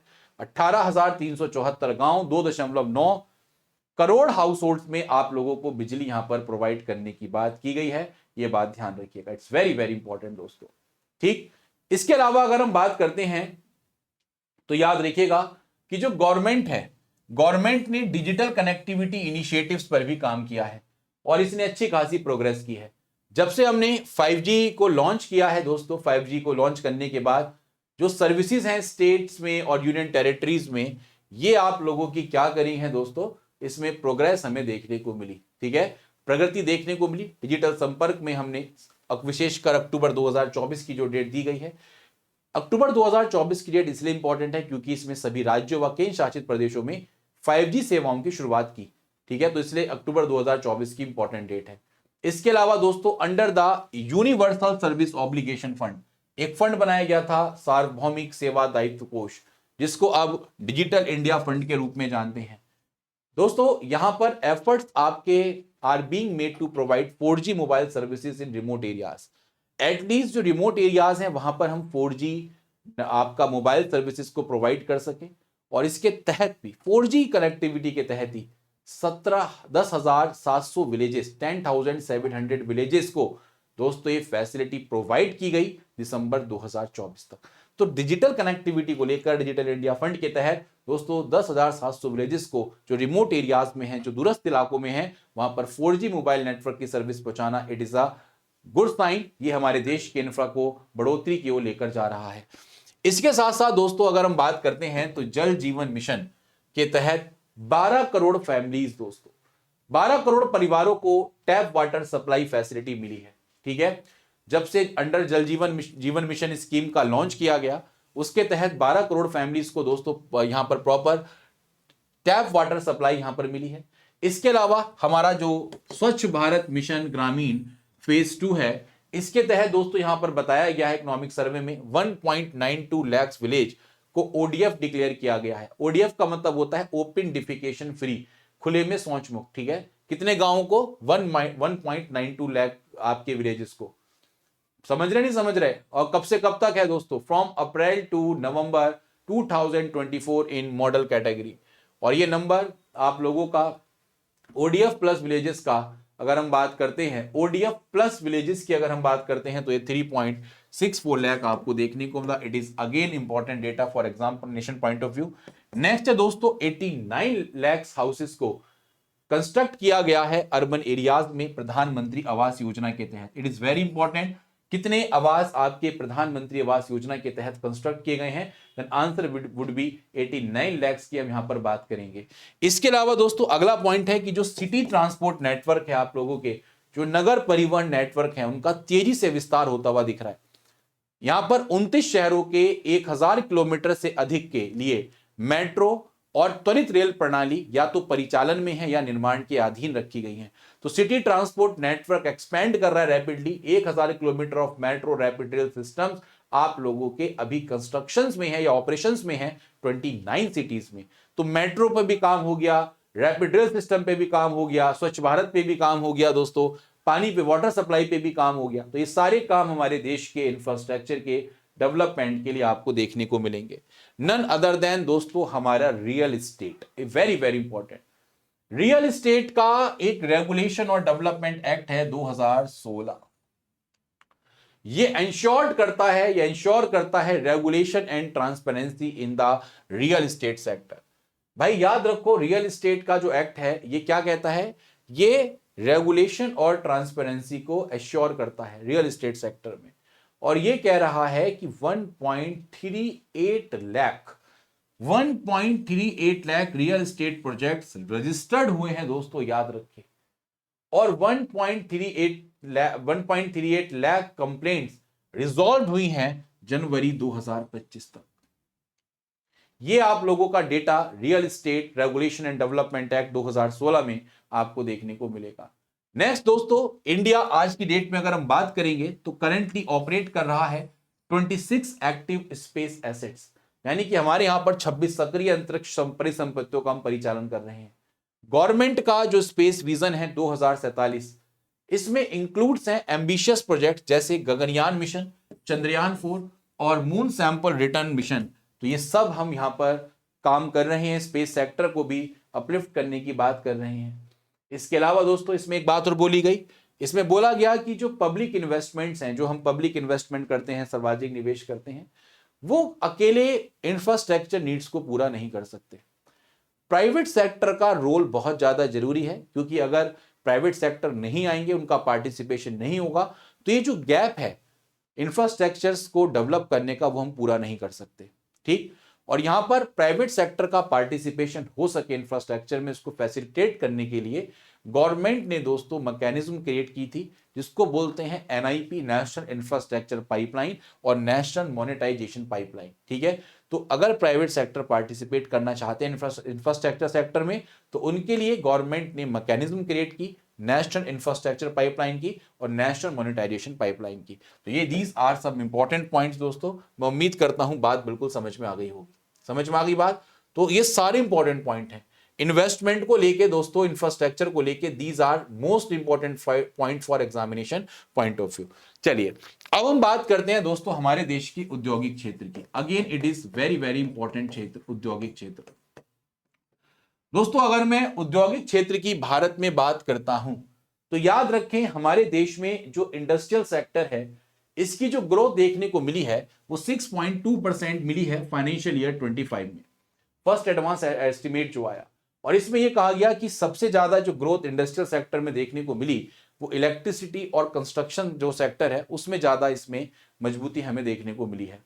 ठीक है, इसके अलावा हमारी गवर्नमेंट आज की डेट में अगर हम बात करते हैं, तो ये एक्टिवली प्रमोट कर रही है 4th smart manufacturing and industry promotion scheme. तो जो हमारी गवर्नमेंट है दोस्तों, जो हमारी सरकार है, वो 4थे स्मार्ट विनिर्माण और उद्योग संवर्धन योजना की सक्रियता को बढ़ावा दे रही है। ठीक है, और यहां पर क्या बना रही है? समर्थ इंडस्ट्रीज हब क्रिएट करने की कोशिश कर रही है। तो गवर्नमेंट 4th स्मार्ट मैन्युफैक्चरिंग और इंडस्ट्रीज प्रमोशन, कि हम अपने देश में मैन्युफैक्चरिंग और इंडस्ट्रीज प्रमोशन किस तरीके से करें, उसको लेकर गवर्नमेंट यहां पर काम कर रही है। नेक्स्ट है दोस्तों, इंडिया का जो ऑटोमोबाइल सेक्टर है और जो उसकी डोमेस्टिक सेल्स है, हमारे जो इंडिया के ऑटोमोबाइल सेक्टर के डोमेस्टिक सेल्स है, ये आप लोगों की 12.5% दोस्तों फाइनेंशियल ईयर 24 में ग्रो करी है। यानी कि वित्त वर्ष 2024 में भारतीय ऑटोमोबाइल क्षेत्र में घरेलू बिक्री में कितना 12.5% की बढ़ोतरी आपको देखने को मिली, इस बात ध्यान रखिएगा।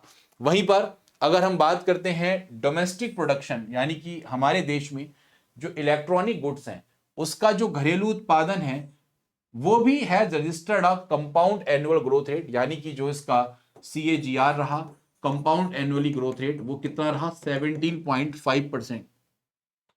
2015 से 2025 के बीच में आज की डेट पे हम इलेक्ट्रॉनिक्स गुड का डोमेस्टिक प्रोडक्शन कर रहे हैं और इसमें लगभग 17.5% की बढ़ोतरी एक अच्छा साइन फिर भी हम मान सकते हैं अपने देश के लिए। नेक्स्ट इंपॉर्टेंट बात दोस्तों, इंडस्ट्रियल सेक्टर की अगर हम बात करते हैं तो यहां पर बोला गया है कि 99% ऑफ स्मार्टफोन्स हमारे देश में आज मैन्युफैक्चर्ड हो रहे हैं डोमेस्टिकली इन दी कंट्री। 99% स्मार्टफोन अब घरेलू स्तर पर देश में निर्मित हो रहे हैं। अब जब हम अपने देश में स्मार्टफोन्स को मैन्युफैक्चर्ड करेंगे, प्रोडक्शन होंगे उनके, तो इससे हम इंपोर्ट कम करेंगे नहीं करेंगे, कहीं ना कहीं इंपोर्ट सब्स्टिट्यूशन हमें देखने को मिलेगा, हम थोड़ा सा रिड्यूस होंगे इंडिया की डिपेंडेंस ऑन इंपोर्ट्स पर। तो ये काम भी दोस्तों हमारा देखने को मिला। नेक्स्ट दोस्तों, यहां पर अगर हम बात करेंगे तो total annual turnover pharmaceutical production में, अगर हम फार्मास्यूटिकल्स की बात करते हैं प्रोडक्शन में, वित्त वर्ष 2024 में दोस्तों जो टोटल एनुअल टर्नओवर था वो आप लोगों का 4,17,000 करोड़ आपको देखने को मिला। Total annual turnover pharmaceutical production की अगर हम बात करते हैं वित्त वर्ष 2024 में 4,17,000 करोड़ आपको देखने को मिला, जो लास्ट 5 साल में दोस्तों आप लोगों का एवरेज रेट 10.1% से क्या कर रहा है, ग्रो कर रहा है। यानी कि total annual turnover pharmaceutical production का फाइनेंशियल ईयर 2024 में 4,17,000 करोड़ रहा है दोस्तों, और लास्ट 5 साल में अगर आप देखेंगे 10%, 1% से बढ़ भी रहा है। तो फार्मास्यूटिकल प्रोडक्शन भी हमारे देश में बढ़ रहे हैं। इसके अलावा दोस्तों एज पर WIPO रिपोर्ट, ठीक है, इसके अकॉर्डिंग इंडिया की अगर हम बात करते हैं, वर्ल्ड इंटेलेक्चुअल प्रॉपर्टी ऑर्गेनाइजेशन, इसको बोलते हैं विश्व बौद्धिक संपदा संस्थान, ये कहता है कि इंडिया आज की डेट में top 10 patent filing countries world में देखने को मिलेगी। यानी कि जो पेटेंट फाइल हो रहे हैं उसमें हम 10वें नंबर पर हम देखने को मिलते हैं। ये भी एक अच्छा साइन है कि हमारे रिसर्चर्स, हमारे देश में इनोवेशन और क्रिएटिविटी को बढ़ावा मिल रहा है कहीं ना कहीं। नेक्स्ट है दोस्तों, micro small medium enterprises sector ने अगर हम बात करते हैं तो has been a highly dynamic sector in the Indian economy. थोड़ा सा ये डायनेमिक सेक्टर है, अच्छा सेक्टर माना गया है कि जिसमें पोटेंशियल बहुत ज्यादा आपको देखने को मिलता है। इसके अलावा यहां पर फाइनेंशियल सपोर्ट MSME को प्रोवाइड करने के लिए गवर्नमेंट ने, आपको पता होगा, आत्मनिर्भर भारत फंड स्टैब्लिश किया था, ठीक है, और इसमें कॉर्पस कितना था, 50,000 करोड़ के कॉर्पस की बात करेंगे, जिससे हमारे MSMEs को इक्वल फाइनेंशियल सपोर्ट मिल सके, याद रखिएगा। इसके अलावा गवर्नमेंट इंप्लीमेंट कर रही है micro and small enterprises cluster development program. याद रखिए, इट्स वेरी वेरी इंपॉर्टेंट। ये दोनों चीजें अगर हम MSME के डेवलपमेंट की बात करते हैं और मेंस आंसर राइटिंग में इस क्वेश्चन को लिखते हैं, इस डेटा को लिखते हैं, तो हमारा आंसर बहुत ज्यादा इनहेंस करेगा। 3 पॉइंट, तीनों पॉइंट हमारे इकोनॉमिक सर्वे में MSME को लेकर बहुत ज्यादा इंपॉर्टेंट है। ये डेटा रिलेटेड पॉइंट आप लिख सकते हैं, ठीक है। अगर कहीं पे आत्मनिर्भर भारत फंड गवर्नमेंट कर क्या रही है MSME के लिए, गवर्नमेंट की क्या योजनाएं हैं, तो आप इन योजनाओं को लिखकर अपने आंसर को इनहेंस कर सकते हैं। आप लिख सकते हैं as per the economic survey, ये चीजें आपको बताई गई। कुछ बात समझ में आई, नहीं समझ में आई? तो ये चीजें होती है दोस्तों जो आपको आंसर राइटिंग में क्या करेंगी, हेल्प करेंगी। Now we will move to the next sector, that is service sector. Next chapter, सेवा क्षेत्र। दोस्तों अगर हम बात करते हैं हमारे देश के सेवा क्षेत्र की या हमारे देश के सर्विस सेक्टर की, तो कंट्रीब्यूशन जो है हमारे देश के सर्विस सेक्टर का, वो GVA, ग्रॉस वैल्यू एडिशन, ये आप लोगों को इंक्रीज होता हुआ दिखेगा। पहले 50.6% हुआ करता था वित्त वर्ष 2014 में। आज की डेट में हमारे ग्रॉस वैल्यू एडिशन की बात करते हैं तो वो कितनी है, 55.3%। ठीक, फाइनेंशियल 25 में 55.3% कॉन्ट्रीब्यूशन इंडियन GDP आपको सर्विस सेक्टर का देखने को मिलेगा। बात समझ में आई, नहीं समझ में आई?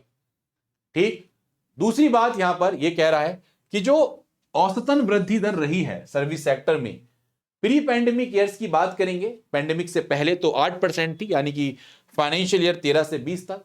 लेकिन जब हम पोस्ट पैंडेमिक पीरियड की बात करते हैं तो ये average growth rate service sector में 8.3% बढ़ा है। तो पोस्ट पैंडेमिक थोड़ा सा अगर हम देखेंगे तो सर्विस सेक्टर आप लोगों के 8% की दर से बढ़ रहे थे प्री पैंडेमिक, और पोस्ट पैंडेमिक अब 8.3% से बढ़ रहे हैं। This is a good sign for service sector. Next अगर हम बात करेंगे दोस्तों 2023 में अगर हम बात करते हैं तो इंडिया की रैंक 7th है दोस्तों वर्ल्ड में, जिसमें अगर हम बात करेंगे 4.3% ग्लोबल सर्विस एक्सपोर्ट में इसका शेयर है। 2023 में इंडिया की रैंक 7th आपको वर्ल्ड में देखने को मिलेगी, जिसमें ग्लोबल सर्विसेज एक्सपोर्ट में, वैश्विक सेवाओं एक्सपोर्ट में 4.3% का शेयर आप लोगों का सर्विस सेक्टर में देखने को मिलेगा। तो वर्ल्ड में भारत की कौन सी रैंक है? 7th रैंक है। कितने % शेयर के साथ? तो ग्लोबल सर्विस एक्सपोर्ट हम कितना कर रहे हैं? 4.3% ग्लोबल सर्विस एक्सपोर्ट हम करने की कोशिश कर रहे हैं। बात समझ में आ रही है?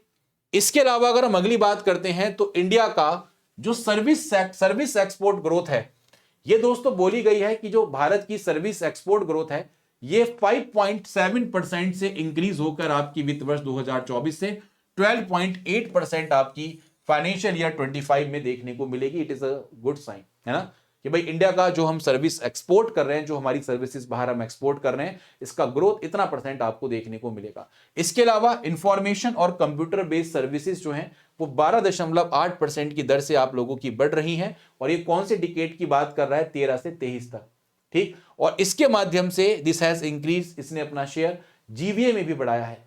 ये पहले 6.3% का शेयर हुआ करता था ग्रॉस वैल्यू एडिशन, अब ये 10.9% का आपको देखने को मिलेगा। इसके अलावा दोस्तों हमारी जो इंडियन रेलवे है, इसने भी एक रिकॉर्ड ग्रोथ 8% की यहां पर रजिस्टर्ड की है इन ट्रैफिक। कब से की है दोस्तों? ट्रैफिक की बात कर रहे हैं, ठीक है, यानी कि यातायात की अगर हम बात करें तो इसमें फाइनेंशियल ईयर 2024 की अगर हम बात करते हैं तो यातायात में 8% की रिकॉर्ड वृद्धि दर्ज हुई है। बात समझ में आई? अरे बोलो। और अर्निंग की अगर हम मतलब दोबारा समझो एक बार क्या बोला। इंडियन रेलवे कह रही है, इंडियन रेलवे ने रजिस्टर्ड की है record growth of 8% in traffic since financial year 2024 while earning a revenue growth of 5.2% in traffic in 5 year financial year 2024। Frat का मतलब माल भाड़े ढुलाई में 5.2% का दोस्तों राजस्व अर्जित किया। कब? जब भारतीय रेलवे ने 2024 में 8% की रिकॉर्ड वृद्धि दर्ज की है। It is again important point for railway. इसके अलावा यह बहुत इंपॉर्टेंट पॉइंट है कि जो टूरिज्म सेक्टर का कंट्रीब्यूशन है जीडीपी में, ये दोस्तों प्री पैंडेमिक लेवल की अगर हम बात करते हैं ऑफ 5%, ठीक है, कितना? ऑफ 5% इन फाइनेंशियल 23, यानी कि पर्यटन क्षेत्र का सकल घरेलू उत्पाद में योगदान वित्त वर्ष 2023 में महामारी पूर्व की स्थिति में 5% तक पहुंच गया। ये बात ध्यान रखें, ठीक। तो ये हमारे सर्विस सेक्टर के कुछ डेटा हैं। इसी तरीके से दोस्तों हमारे एग्रीकल्चर और फूड मैनेजमेंट की हम बात करते हैं। It is very important data for GS3। कहीं पर भी एग्रीकल्चर की बात करेंगे तो ये डेटा हमारे लिए मोस्ट इंपॉर्टेंट है। अभी आपको 90% बच्चों को इसकी इंपॉर्टेंस समझ में नहीं आती। वो सोचते हैं कि हवा में चीजें हो रही हैं, क्या करें। आप में से मैं रियलिटी में बता रहा हूं, ये जो 100% बच्चे बैठते हैं ना पेपर में, इसमें 99% का सिलेक्शन होता है ना? नहीं होता ना, 1% का होता है। 99% का सिलेक्शन होता ही नहीं है, राइट है। तो ये 1% बच्चे वो हैं जो इस पूरे चैप्टर को ध्यानपूर्वक सुनते हैं। अब मैं आपको 15 पॉइंट्स बता दूं, मान लो, क्या फायदा उसका? 15 पॉइंट्स का क्या फायदा? हमें इकोनॉमिक सर्वे इस तरीके से पढ़ना है कि ये हमारी प्री और मेंस दोनों की तैयारी करवा दे। और हमारी अप्रोच भी होनी चाहिए कि हम इकोनॉमिक सर्वे को बाकायदा प्री और मेंस के लिए पढ़ें। अब ये एग्रीकल्चर के डेटा हमारी मेंस आंसर राइटिंग में इतनी हेल्प करेंगे जिसकी लिमिट नहीं है। एमएसएमई का डेटा, है ना, सर्विस सेक्टर का डेटा, इंडस्ट्रीज का डेटा, बैंकिंग सर्विसेज का डेटा, ये सब हमारे लिए बहुत इंपॉर्टेंट है। और यही हमारे आंसर राइटिंग में नंबर इनहेंस करते हैं।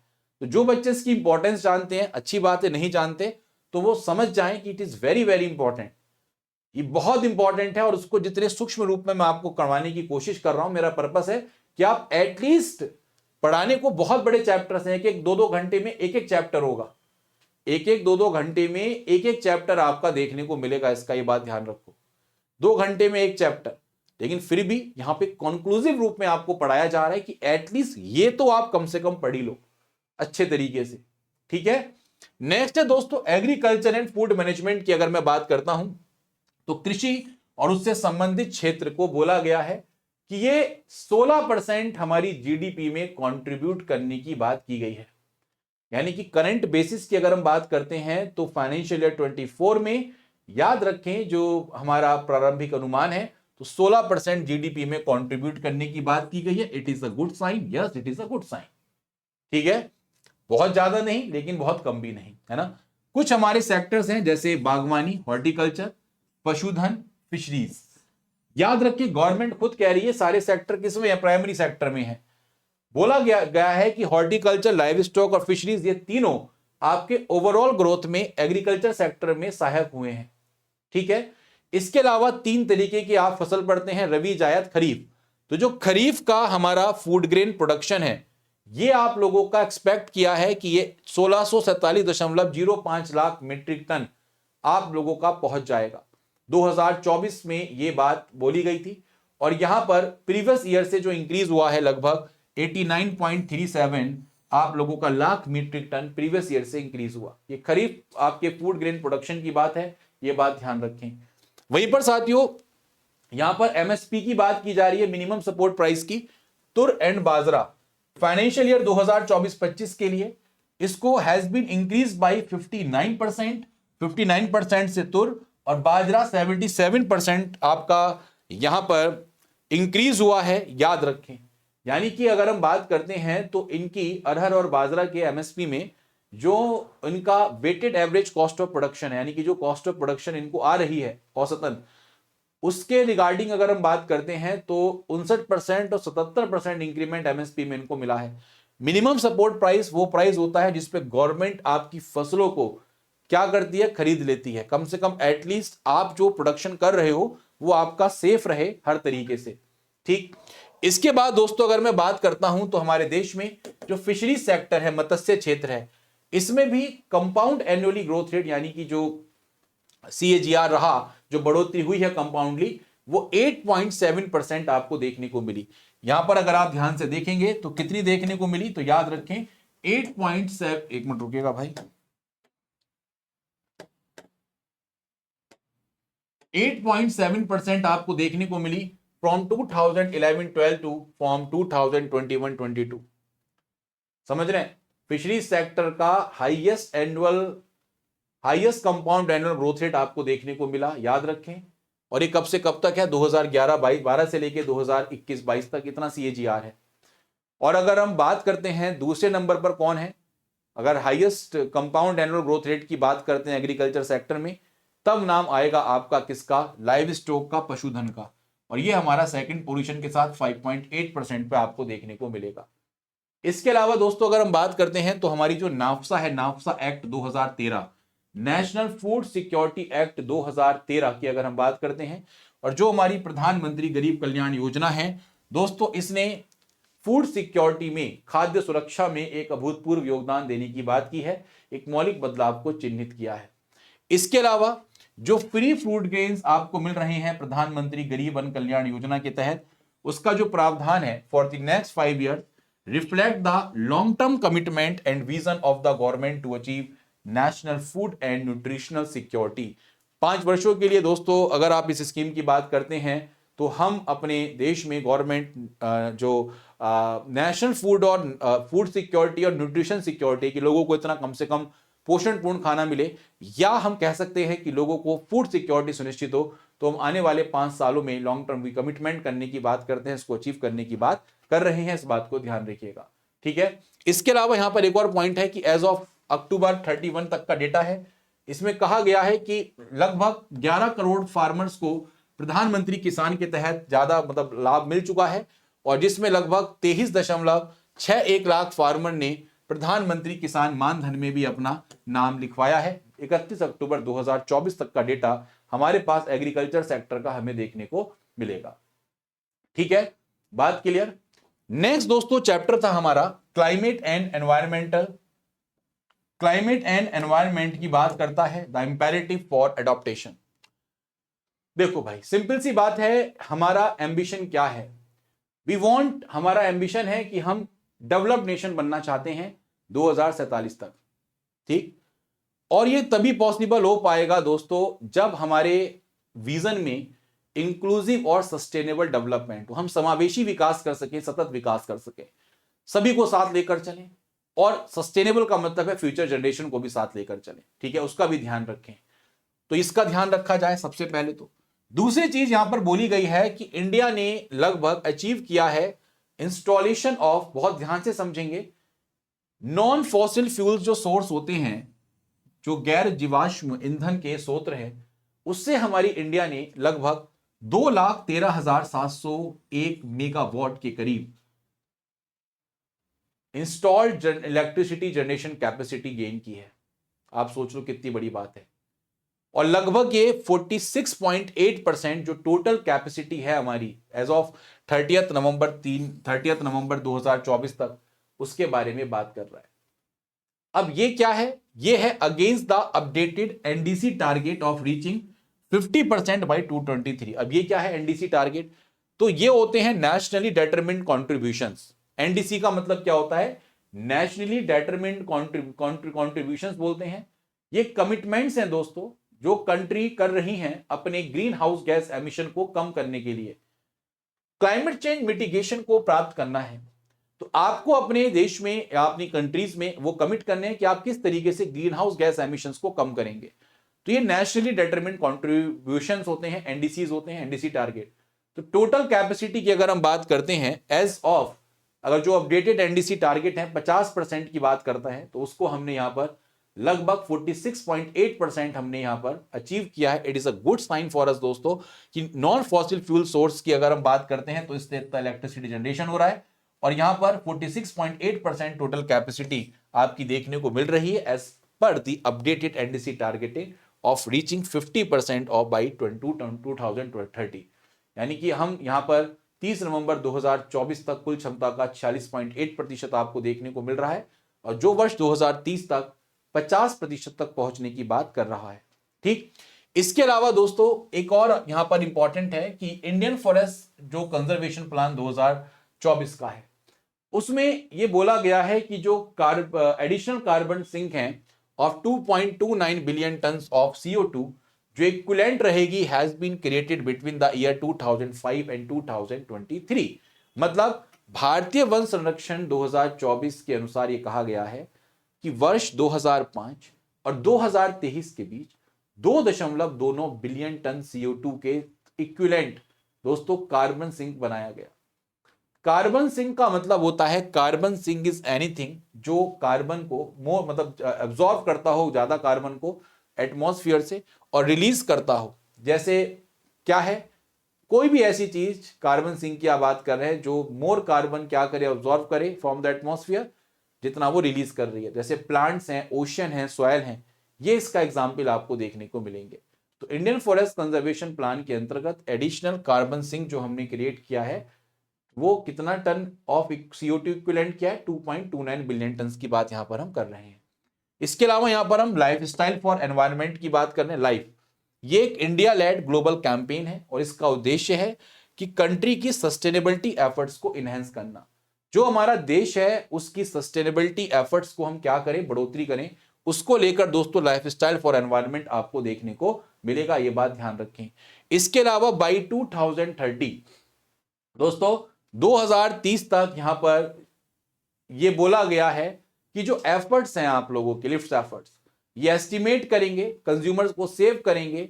याद रखें कितना, अप्रोक्सीमेटली 440 बिलियन US डॉलर की बात कर रहे हैं ग्लोबली, और किसके थ्रू करेंगे? Reduce consumption and lower prices की बात यहां पर की गई है। नेक्स्ट दोस्तों हम बात करते हैं सोशल सेक्टर की।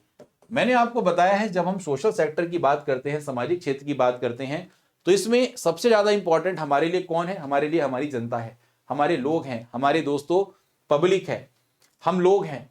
अगर हमारे लिए, पब्लिक के लिए, हमारे सिटीजन्स के लिए हेल्थ पे, उनकी एजुकेशन पर काम किया जाएगा, तो एक हमारा अच्छा ह्यूमन रिसोर्स क्रिएट होगा।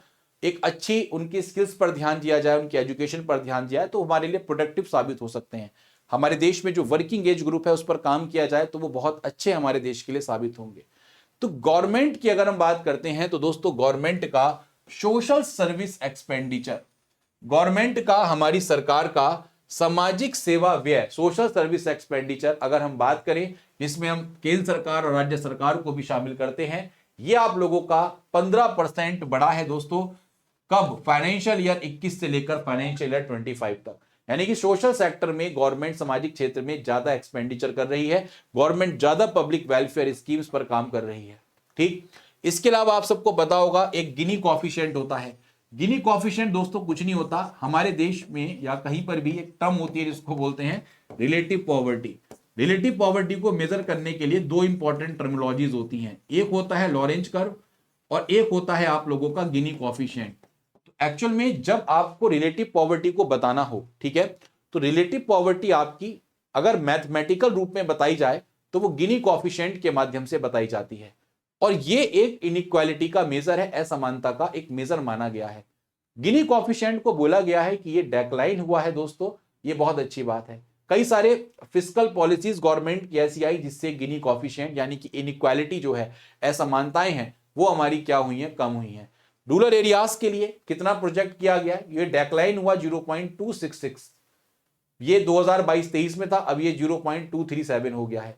अर्बन एरियाज के लिए दोस्तों 2022-23 में गिनी कॉफिशिएंट 0.314 था और ये अब 0.284 हो गया है। तो अगर हमें क्या बतानी हो दोस्तों, क्या बतानी हो, इनइक्वालिटी बतानी हो, जैसे मैं कहूं कि हमारे देश की 10% लोगों पर 90% इनकम है, हमारे देश के 10% लोग भारत की 90% इनकम रखते हैं, और बाकी के 10% लोग जो हमारे देश के हैं वो हमारे देश की 10% इनकम रखते हैं। तो इनकम इनइक्वालिटी हुई नहीं हुई भाई, 10% लोग रख रहे हैं 90% इनकम और यहां पर 90% लोग रख रहे हैं 10% इनकम, दिस इज इनइक्वालिटी। तो इसको कौन बताता है, तो इसको रिलेटिव पॉवर्टी के माध्यम से, गिनी कॉफिशिएंट और लॉरेंज वक्र के माध्यम से बताया जाता है, याद रखें। ठीक है, बात समझ में नहीं समझ में आई। इसके अलावा सरकार की जो बहुत सारी आप लोगों की यहां पर विभिन्न फिस्कल जो पॉलिसीज रही हैं, तो उससे कहीं ना कहीं इनकम डिस्ट्रीब्यूशन एक नए आकार के रूप में देखी जा रही है, ये बात ध्यान रखें।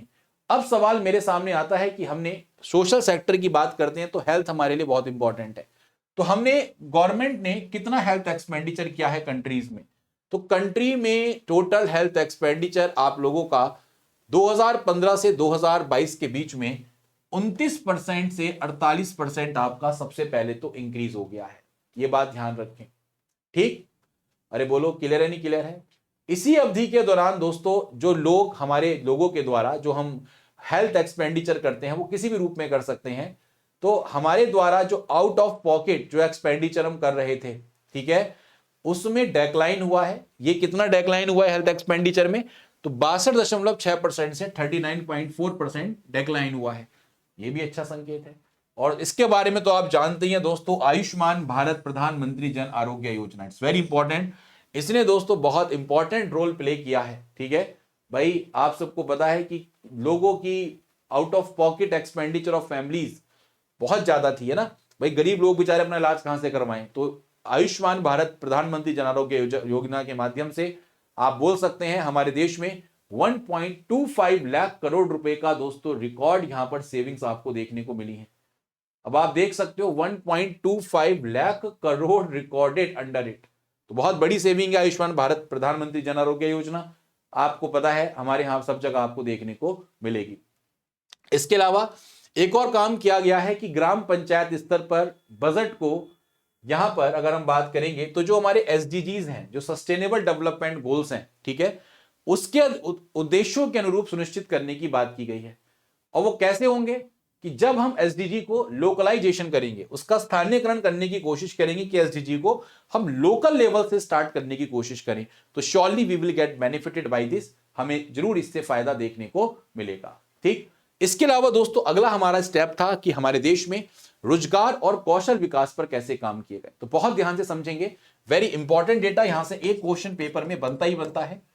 हमारे जो इंडिया के लेबर मार्केट इंडिकेटर्स हैं, या आपने मुझसे अनएम्प्लॉयमेंट के चैप्टर में पढ़े होंगे, जैसे unemployment rate, labour force participation rate, worker population ratio, इस तरीके के रेशोज आपके होते हैं। ठीक है, तो लेबर मार्केट इंडिकेटर्स आपके इंप्रूव हुए हैं, तो अच्छी बात है।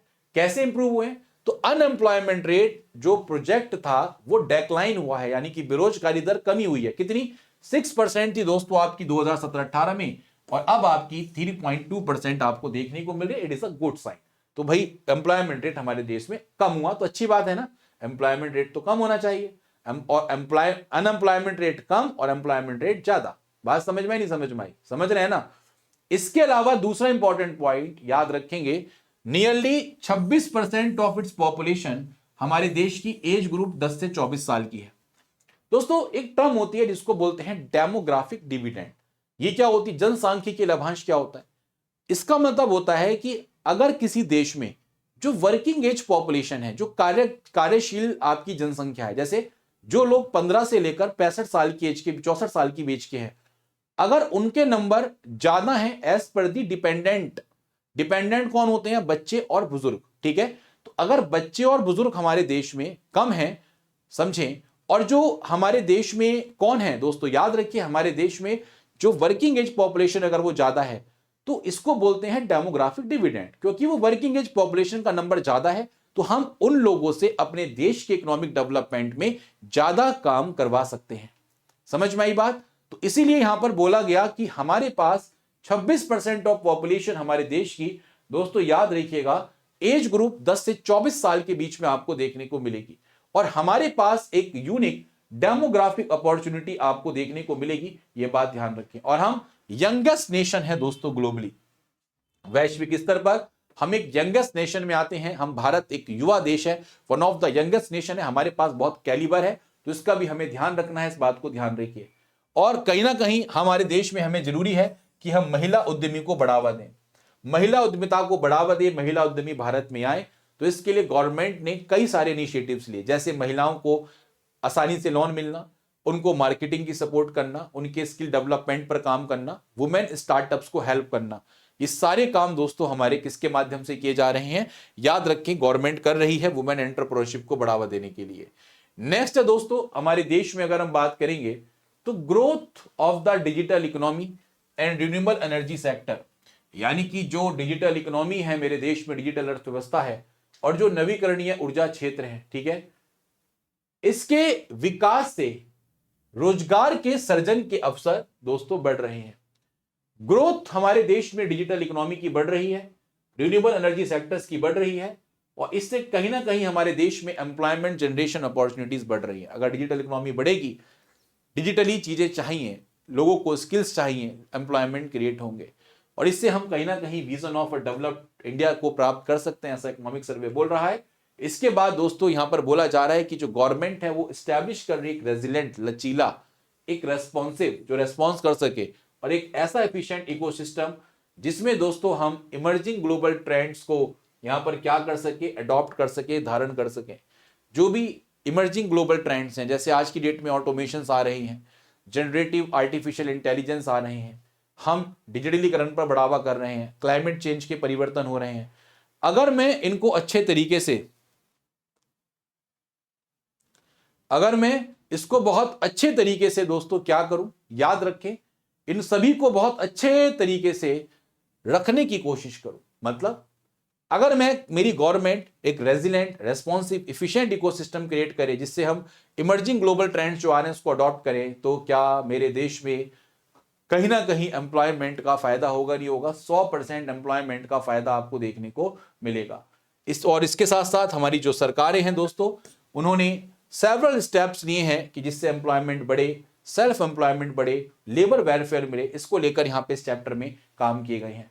इसके अलावा दोस्तों इसमें कहा गया है कि रिसेंटली प्रधानमंत्री इंटर्नशिप स्कीम है दोस्तों जो इंट्रोड्यूस हुई, और अगर हम इस प्रधानमंत्री इंटर्नशिप स्कीम की बात करते हैं तो दोस्तों ये प्रोवाइड कर रही है game changer in boosting employment generation. हाल ही में जो पेश की गई दोस्तों पीएम इंटर्नशिप योजना है, वो रोजगार सृजन को बढ़ावा देने के लिहाज से परिवर्तनकारी साबित हो रही है। ये बात ध्यान रखिएगा, इट्स वेरी वेरी इंपॉर्टेंट। और सबसे इंपॉर्टेंट बात क्या है कि हमारे देश में जो न्यू पे रोल्स हैं under EPFO, what is the meaning of EPFO? Employment provident fund organization. उसके अंतर्गत जो पेरोल्स हैं वो डबल हो गए हैं लास्ट 6 ईयर्स में, और this indicates a strong increase in formal employment. इसका मतलब गवर्नमेंट कह रही है कि फॉर्मल एम्प्लॉयमेंट हमारे देश में अब धीरे धीरे बढ़ रहे हैं, मजबूती के संकेत पर है। ठीक, और हमारा दोस्तों सबसे लास्ट चैप्टर है, डेट इज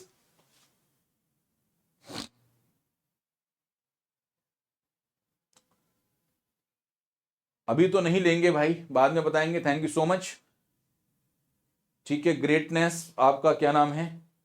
चलिए दोस्तों, अगर हम बात करते हैं labour in the AI age, crisis और कैटलिस्ट, एआई युग में श्रम संकट या उत्प्रेरक।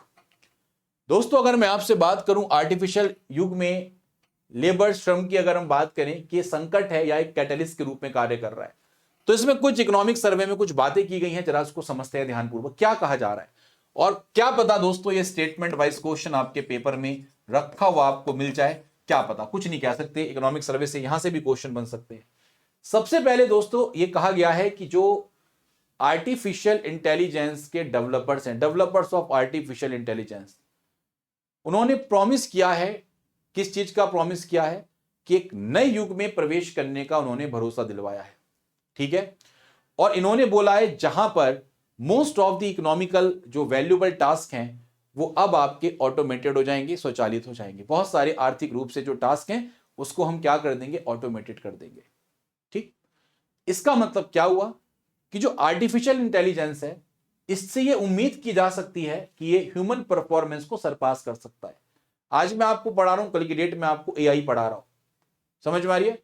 तो क्रिटिकल डिसीजंस अगर आपको लेने हैं, मान लो, ठीक है, यानी कि ये सरपास कर देगा ह्यूमन परफॉर्मेंस। जैसे आज हम क्या कर सकते हैं, क्रिटिकल डिसीजन ले सकते हैं। अब क्रिटिकल डिसीजन ले सकते हैं तो वैरायटी ऑफ सेक्टर्स में, जैसे health sector, research sector, criminal justice, education, business, financial services, सब में एआई को कहा गया है कि ये ह्यूमन परफॉर्मेंस को सरपास करने की बात की गई है, कि मानव प्रदर्शन से एआई आगे निकल सकता है, ऐसा अनुमान एआई का बताया गया है। ठीक है, बट समस्या क्या है दोस्तों, अभी भी अगर हम देखेंगे तो करंटली कई सारे बैरियर्स यहां पर बने हुए हैं। If I want large scale adoption of AI, अगर मैं एआई का लार्ज स्केल एडॉप्शन करना चाहता हूं, भाई मुझे एआई को बड़े लेवल पर चलाना है, तो मुझे क्या क्या चीज चाहिए। एक व्यक्ति, मतलब कोई इंसान अगर काम कर रहा है तो उससे क्या क्या चाहिए होता है, तो ट्रस्ट होता है, रिसोर्स इनएफिशिएंसीज होती हैं, इंफ्रास्ट्रक्चर गैप्स जो होते हैं वो आपको देखने को मिलेंगे, है ना भाई। आज भी इसमें आप देखेंगे तो विश्वसनीयता की कमी है रहेगी, संसाधन से जुड़ी जो इनएफिशिएंसीज हैं वो आपको देखने को मिलेंगी, इंफ्रास्ट्रक्चर गैप्स ये आपको देखने को मिलेंगी। तो अभी सवाल ये है कि ये जो चैलेंजेस हैं दोस्तों, अगर हम एआई के यूज की बात करते हैं तो अभी जरूरी है हमारे नीति निर्माताओं के लिए कदम उठाना बहुत आवश्यक है। कई बाधाएं हैं, कई सारी बाधाएं जो एआई को दोस्तों क्या करेंगी, रोकेंगी, उसके बारे में बात की गई है। अगर हम दोस्तों यहां पर बात करते हैं इंडिया के रेस्पेक्ट में, तो एआई की दक्षता को देखते हुए, पावर ऑफ एआई को देखते हुए, India has understood that urgent need to overcome these challenges. Bharat कह रहा है कि हम इन चैलेंजेस को देखेंगे, हम क्या करेंगे, एआई की अगर हम बात करते हैं तो उसमें जो भी चैलेंजेस हैं उसको सही करने की कोशिश करेंगे और एक राष्ट्रव्यापी इंस्टीट्यूशनल रेस्पॉन्स क्रिएट करने की कोशिश करेंगे। बोलो बात समझ में नहीं समझ में आई। और सबसे इंपॉर्टेंट बात दोस्तों क्या है आर्टिफिशियल इंटेलिजेंस की, इसमें बोला गया है कि प्रोडक्टिविटी में इंप्रूवमेंट एआई का उपयोग कर सकता है। अगर हम इफ यू वांट कि प्रोडक्टिविटी में हम अपना उपयोग करें तो दोस्तों यहां पर एआई एक इंपॉर्टेंट रोल में देखने को मिल सकता है। ठीक है, एक और बात इकोनॉमिक सर्वे में की गई है कि जो फ्यूचर ऑफ वर्क है हमारा, वो दोस्तों ऑगमेंटेड इंटेलिजेंस है। ऑगमेंटेड इंटेलिजेंस का मतलब क्या है कि जहां पर जो हमारी वर्क फोर्स है वो एक तरीके से जो हमारा कार्यबल है, वर्क फोर्स है, उसमें दो चीजों की कैपेबिलिटीज होगी। किस किस चीज की, ह्यूमन और मशीन्स की। आने वाला जो वर्क फोर्स है हमारे देश का, उसमें मशीन्स भी काम करेंगी और वर्क फोर्स भी काम करेगा। पूरी तरीके से वर्क फोर्स हमारे देश से नहीं जा सकता। ठीक है, और अगर हम सही तरीके से अप्रोच कर ले गए तो दोस्तों इससे ह्यूमन कैपेबिलिटीज बढ़ेंगी, ओवरऑल एफिशिएंसी, वर्क परफॉर्मेंस में बढ़ सकती हैं और इससे अल्टीमेटली सोसाइटी को बेनिफिट होगा। ठीक है, तो यहां पर इकोनॉमिक सर्वे ये भी कहता है कि हमें जरूरत है एक कोलैबोरेटिव एफर्ट्स करने की गवर्नमेंट को। ठीक है, प्राइवेट सेक्टर आए, जो हमारे एकेडमिक्स हैं वो आए और किस तरीके से एआई बेस्ड जो बदलाव देखने को मिल रहे हैं, ठीक है, उसके जो एडवर्स सोशल इंपैक्ट्स हैं उस पर काम करें। किसी तरीके की दिक्कत किसी को ना हो एआई के माध्यम से, और एआई प्रोडक्टिविटी को लेकर भी शामिल हो, इस चीज की चर्चा हमारी यहां पर की गई है। इस बात को ध्यान रखेंगे पक्का। अब दोस्तों इस तरीके से हमारे इकोनॉमिक के सर्वे के सारे चैप्टर्स कंप्लीट होते हैं। अब आपको मैं कुछ पॉइंट बता दे रहा हूं, ये कुछ लास्ट में मैंने पॉइंट्स लिखे हैं आप लोगों के लिए। ठीक है, मैं उम्मीद करूंगा ये सारे जितने पॉइंट्स हैं इसको जब भी आपका मन करे इसको अपनी कॉपी पर अच्छे तरीके से लिख लें, इसको समझ लें, इसको अच्छे तरीके से लिख लें, समझ लें, इसको बार बार रिवाइज कर लें। ये सारे पॉइंट्स आप लोगों के लिए एक कंक्लूसिव पॉइंट्स हैं, बहुत इंपॉर्टेंट पॉइंट्स हैं, ठीक है। तो मैं उम्मीद करूंगा अच्छे तरीके से इसको लिखने की कोशिश करें और समझने की कोशिश करें। आप सब लोगों को बताना चाहता हूं, मैंने आप लोगों के लिए जो क्लास की पीडीएफ है वो आप मेरे टेलीग्राम चैनल से ले सकते हैं, इस बात को ध्यान रखिएगा। और दूसरी सबसे इंपॉर्टेंट बात जो आपको याद रखनी है कि दोस्तों बजट के आमतौर पर मेरे 2 सेशन रहते हैं। एक सेशन मेरा बजट का रहेगा दोस्तों, जिसमें मैं आप लोगों के साथ, याद रखें सभी लोग, एक सेशन मेरा बजट का वो रहेगा जिसमें मैं आप लोगों के साथ बजट के बेसिक्स, बजट की पूरी टर्मिनोलॉजी पढ़ा चुका हूं। ये सेशन आप देख सकते हैं, आप मेरे टेलीग्राम चैनल पर जाएंगे, वहां से आपको बजट की पूरी टर्मिनोलॉजीज पता लग जाएंगी। तो आपका जो बजट अब आ चुका है, या बजट की जो टर्मिनोलॉजीज हैं, बजट किस तरीके का है, वो सब आप इजीली यहां से चेकआउट कर सकते हैं, देख सकते हैं, ठीक है। बात समझ में आ रही है। नंबर 1 बात तो ये ध्यान रखें, बजट का बहुत इंपॉर्टेंट सेशन है, प्लीज देख लीजिएगा। और फिर बजट की समरी मैं आपके साथ अब कवर करवाई दूंगा, कोई बड़ी बात नहीं है, ठीक है दोस्तों। तो चलिए आपसे अलविदा चाहता हूं, धन्यवाद, thank you so much and may God bless you all. अच्छे तरीके से पढ़ाई करें, मेहनत करें और सफलता के नए मुकाम हासिल करने की कोशिश करेंगे। धन्यवाद, thank you so much guys, thank you.